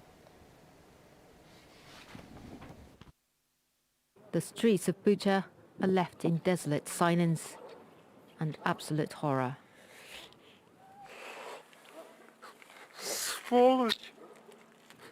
Venturing outside after hiding in a shelter for 2 weeks, Vasily struggles to put words together. Танк сзади меня стоял. Я ее собою. As Russian troops left, dozens of bodies, mostly men in civilian clothes, littered the streets. Some shot in the head with their hands tied behind their backs. Authorities fear the corpses may be booby-trapped. Якраз велися запеклі бої, і ворог тут своїх сюрпризів, звісно, позалишав. То можете уявити собі, які тут безчинства вони творили. Але про цю сторінку історії, звичайно, ми обов'язково опишемо, напишемо і в трибуналі. Bucha is among the dozens of towns recaptured around the capital, Kyiv. For the first time since the war started, Ukrainian forces claimed total control over the capital region, as Russian troops retreated to focus on the east of the country. The Russians have also abandoned Hostomel airport on the outskirts of Kyiv, where there has been fighting since the first day of the invasion. They're running.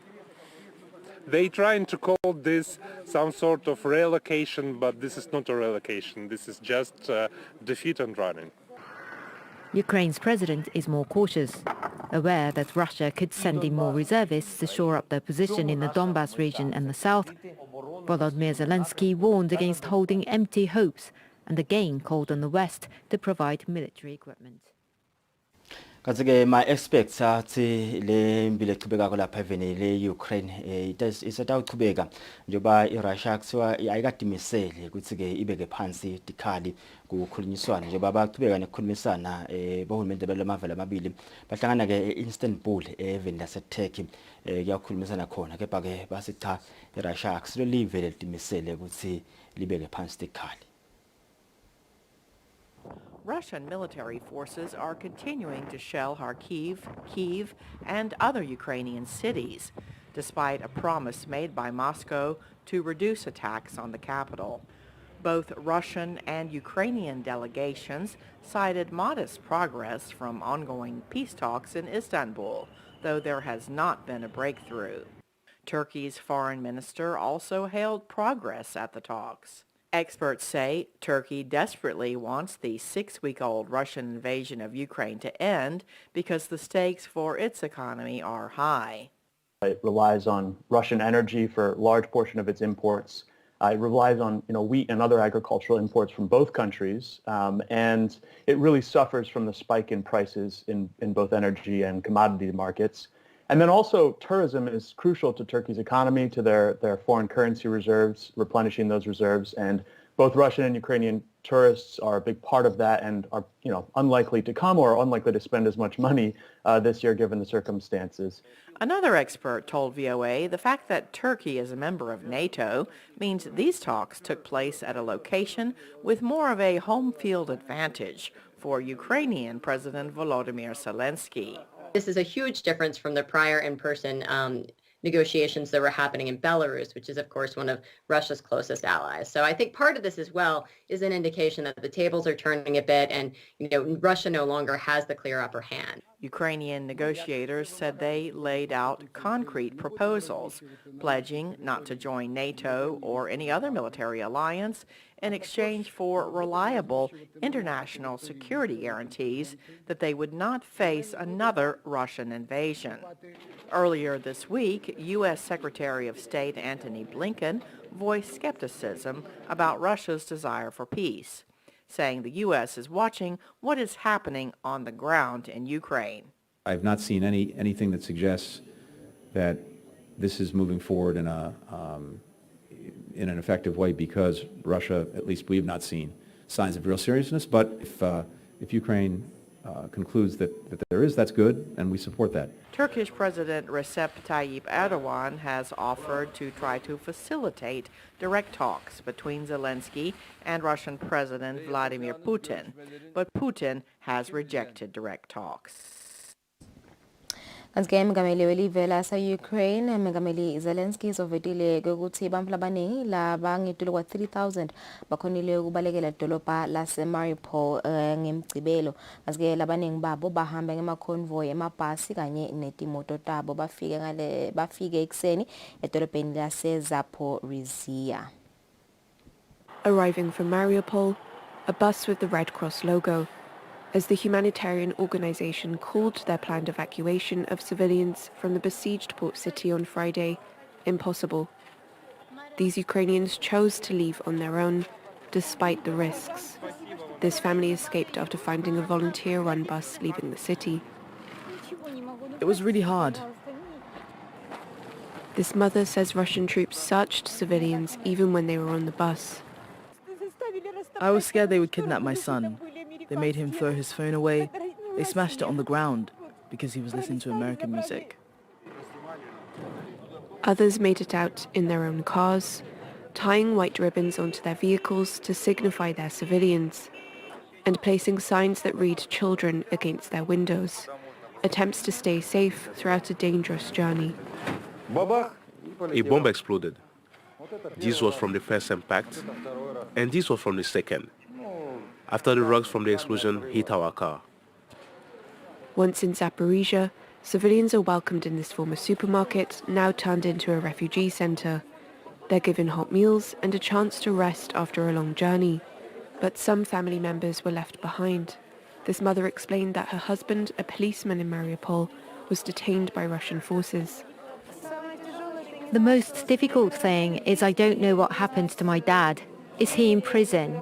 Is he alive? Is he okay? Several hundred people, including children, arrived here Friday. The Red Cross says they will try to evacuate civilians again Saturday. Azike la eAfrica indzaba ikhuleka kwetinsathelo eveni lase-Ethiopia sephindze-ke indzabamlonyeni kulandzela sikuboshwe-ke lenye-ke insathelo ye-Associated Press lebike-ke ngalelinye liqembu lema-rebels njengoba kuchubeka kulwa ikakhulukati esifundeni ekuthiwa i-Tigray region lapha eveni lase-Ethiopia. Amir Amankiaro is back home with his family after a 4-month ordeal in an Ethiopian prison. But the video journalist for the Associated Press could still face jail if convicted of violating anti-terrorism and wartime state of emergency laws. First arrested in November, Amir is accused of illegally communicating with members of a group the government designated as a terrorist organization. Under a state of emergency that was in place until February, journalists could be penalized for interviewing members of armed groups, including the Oromo Liberation Army. Amir and a freelancer, Thomas Ingeda, were detained but never charged, the AP says. The crackdown on the media that this case represents, there is truly no true accusation that can be leveled against Amir. He is a respected, balanced journalist who has covered both sides of the conflict. He's been picked up and this is an arbitrary detention. With a shrinking space for reporting, several Ethiopian journalists called on the government to respect media rights. In 2021 alone, their open letter says 46 journalists were detained, making Ethiopia one of the worst jailers of journalists in Africa.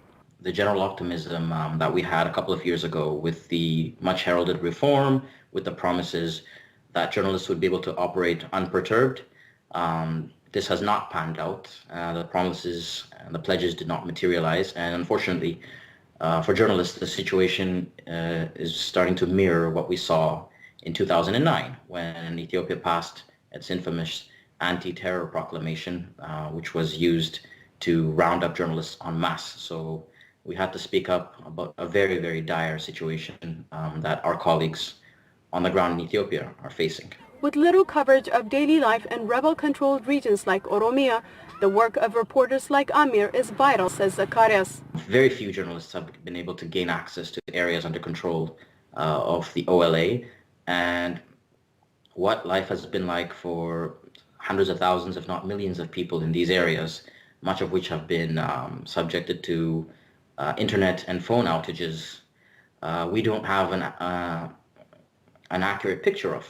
Amir's lawyer, Taddala Gebramedin, says his client has been ordered to not leave the country until the case is investigated. He's accused of working with foreign media outlets and, quote, spoiling the country's development plans, end quote, through negative reporting. VOA reached out to the Office of the Prime Minister, the Communications Ministry, and the Attorney General's office requesting comment, but received no response. Phillips says it's important to shine a light on cases like this. We will continue to cover the story of journalists who are unjustly held. This is not acceptable behavior. These are arbitrary detentions. If there is proof of something, then that evidence has to be surfaced and has to go through a proper trial process. It's something that is extremely important to us at the AP and to our peer news organizations. For now, Amir is free, but the risk of arrest for those in media is ever present. Asike sive sema Yemen ngemgcibelo sibeke tikhalta ophansi kulungiselela kulungisa budlelwane emkhathini kwawo kanye nesive sema Ramadans. Hodeidah on the western coast of Yemen, the lifeline port on the Red Sea controlled by the Houthis, has been a key battleground. It also gave its name to a previous ceasefire agreement which never held. Now shipments of oil and other supplies will once again be allowed to arrive here, as Houthi rebels and a Saudi-led coalition have agreed to halt all military offensives for 2 months, a respite for Yemenis at the start of Ramadan. أكثر الضرر علينا هو من الحصار السعودي الذي يحاصرنا ويمنع علينا النفط والغذاء وأشياء كثيرة. تداعيات الأزمة العالمية الحرب بين روسيا وأوكرانيا آثارها وانعكاسها على شعوب العالم وخاصة على الجمهورية اليمنية. Houthi chief negotiator Mohammed Abdul Salam said on Twitter that he welcomed the UN's announcement of a truce. The conflict, which began in 2014 when the Iran-backed Houthis overran the capital, morphed into a proxy war after Saudi Arabia and other Gulf powers intervened the next year. Since then, the economy has halved in what was already one of the world's poorest nations. Half the population has been pushed on the brink of famine. The war has fueled one of the world's worst humanitarian crises, brought state institutions to the verge of collapse, reversed human development by 2 decades, and threatened regional peace and security. Today must be the start of a better future for the people of Yemen. The UN-brokered truce came after the Saudi-led coalition began observing a unilateral ceasefire, and the Houthis also proposed a halt in cross-border attacks after claiming recent bombings on a south. Kaze lapha eveni yaseTurkey kuthiwa-ke isimo simatima njengoba abodokotela bayateleka kulenzela-ke kunyuka kwenzengo yekudla nemisindo-ke le echubekako. Odokotela kuthiwa bayahamba bayosebenzela kulamanye amave emhlaba. Lokucekela phansi-ke umsebenzi omuhle losewenziwe nguPresident Erdogan ukuthuthukisa lona leli leTurkey. At one of Istanbul's largest hospitals, doctors and nurses hold the latest in ongoing nationwide protests. A wave of violent attacks by patients and their relatives frustrated over medical care during the COVID-19 pandemic. According to the Turkish Medical Association, 84% of doctors have been subject to an attack, with 30 assaults recorded daily last year. Coupled with a collapse in real wages as Turkey experiences 50% inflation rates, are taking a toll. During the pandemic, the problems multiplied. We are protesting here our working conditions and the increasing violence against doctors. Every year, we lose colleagues to this violence.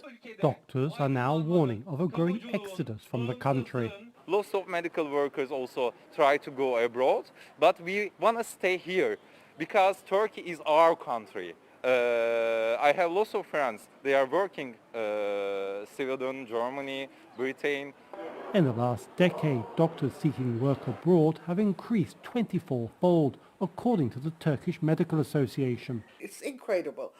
Is it only the salaries? No. Actually, that is the minor problem for many of the medical doctors. The main problem is, unfortunately, the devaluation of the profession, the devaluation of their identities. And they do not feel that their identities have been respected. Turkish President Recep Tayyip Erdogan initially dismissed the exodus, saying, "Let the doctors go." But with one of Erdogan's significant domestic achievements at risk, a massive expansion of hospitals as part of Turkey's universal health system, the Turkish leader has said he's ready to listen to doctors' grievances.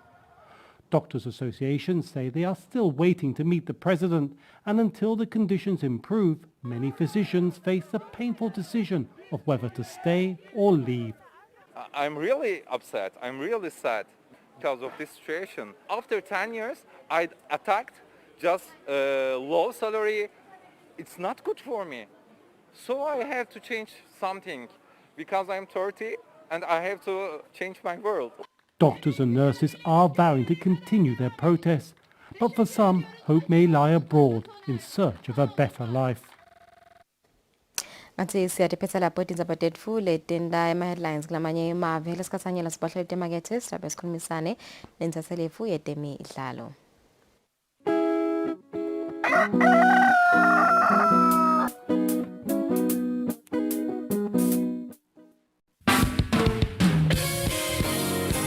Sehlelweni lethi lithini libandla siyambonga uNkulunkulu uhlelo liphindze libuyele emoyeni. Basically ngingathi nje empeleni yabona uNkulunkulu nakadala umhlaba including bantu. Letikhathi leti tethenjisiwe ngofundza incwadi yaJohn chapter 16 verse number 33. The way the gospel has been portrayed nayilethwa la kubani yabo yende ukuthi abantu babe offended.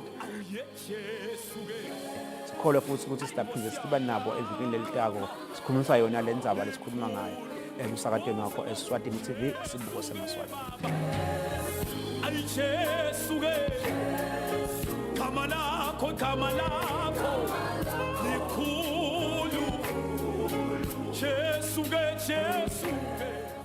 Kudla kwempilo, food for life.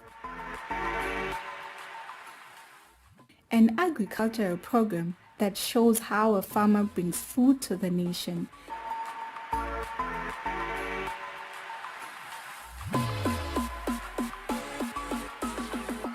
Gcine kudla kwayo letawuphindze kudle nasekufika isikhathi sebusika. Nalinile nje libele lana kuzone liyathwa imbela libele lahlanzeni. So lonke linale mvula le moderate yethu sine lahlanzeni. Kudla kusemhlabathini, konke lesikudingako sitakuthola emhlabathini.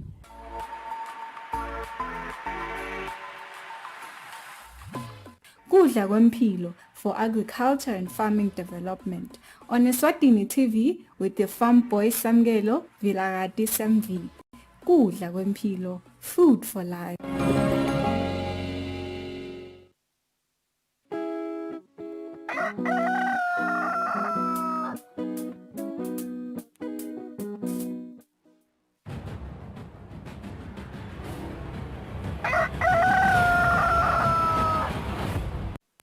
Welcome back. Sarabula hlelo kusile breakfast show sikubusile nalo sanza kusivulela sele mizuzu le imfica ukuthi shaya insimbi yesiphohlongo ngase sikasanyela sitawubuketa leto temidlalo lebetendeka kule mphela sombo with our sports journalist Fabrice Musonera. Good morning and welcome. Happy Monday. Happy Monday. It's a beautiful morning, Lungele. And I think to many who don't know, happy belated birthday. So all along we haven't seen it, but on social media it was trending, and I think yeah, happy birthday. Yeah, all right. Let's talk about the World Cup. Siyakumloguti, there was a draw the past weekend. Yes. And of course, Bashidi Loguti World Cup itabanjwa around November for the first time.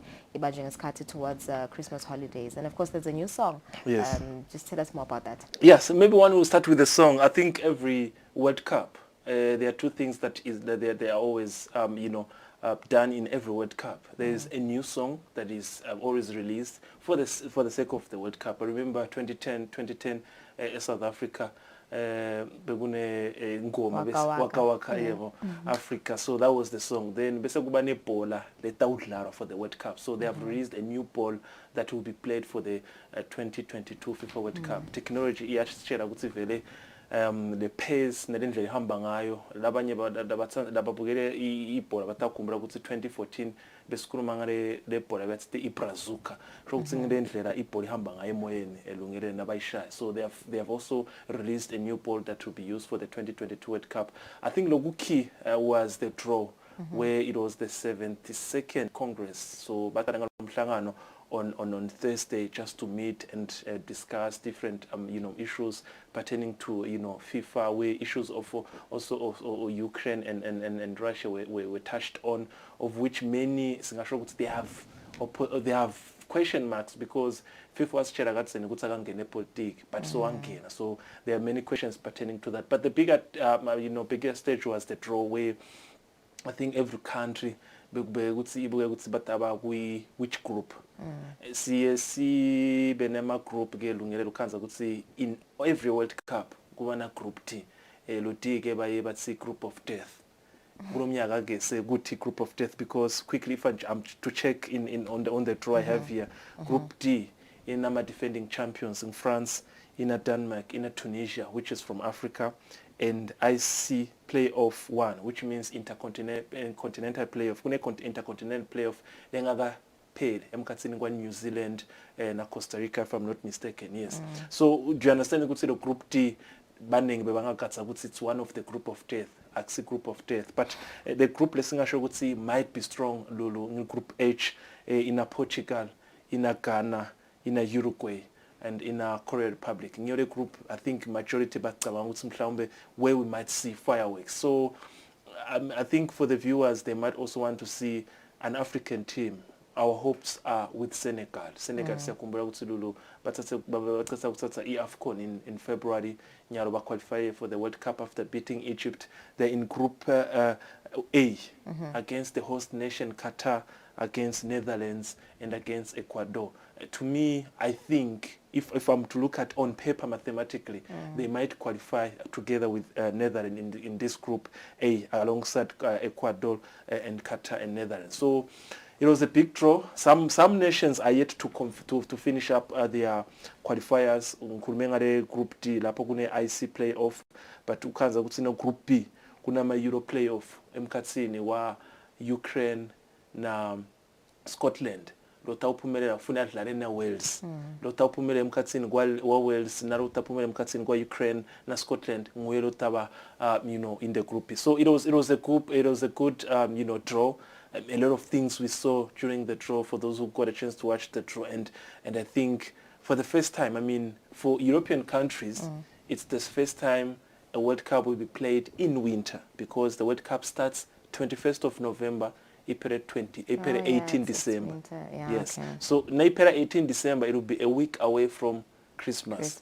So for us here, some of the African countries kutabe we summer. So I think nalo some countries are thinking maybe can they find a way ukuthi nakuphela season esihlala kwenyalo lephela ngaMay. How are they going to acclimatize to ensure ukuthi be ready for the World Cup 2022? Exciting, a beautiful things. Expectation is that 1 million will be in Qatar in terms of supporters. Kubugala Lama Games. Tickets will be starting to be sold from tomorrow. Yeah, all right. So I wanted us to talk about Leopard, but unfortunately, Fab saying it as Kati. But just quickly, ngiyabona ukuthi sole idlala ama games, is it 8 games? So look at my points. Good games we need it, but now buga kule group bagi against the likes of Pirates, JS Saoura and team from Libya. All the 3 games away, the 3 games home, nothing. But for me, I don't think it's a bad record, because for me, yes, it is a bad record on paper, but it was a learning curve for them. So I'm hoping it's the next time when they come again to the competition next season, we might see something. Yesterday they lost against JC Saoura, last game of their group stages. So what I can say, it was a journey. They are learning. So let's hope next season. All right. Thank you so much, Fab. It's 10 minutes before 8 o'clock. Let's quickly take a break. Sabia's Valelelo, Nalington.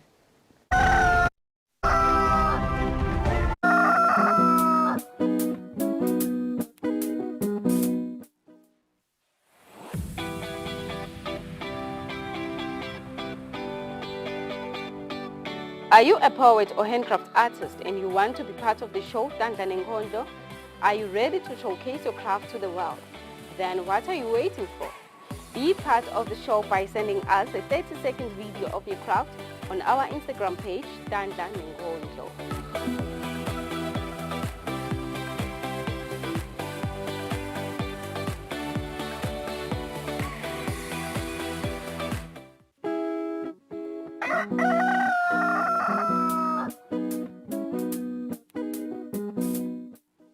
Because it's 2 minutes before 8 salephetha ke hlelo la lomhla ekuseni siphetha nje ke besibuka le temidlalo kanti ke ya sithe khuluma lo munye la enzabe rally ubuta score Now ufuna tiko bonkala qala ekseni wangibuthi date sinamhlathi ngakho ejune liqiyo yanto ngibuthi tiko kanti licingwe lapha ukuba licingwe la All right, thanks so much for joining us today. Ngomsombuluko sithemba nje ukuthindaba neliviki lelisha sisaliqala leli libusekile naleliphephile sisaliqala nje liviki lethu nisale kahle sanibona ngosasa.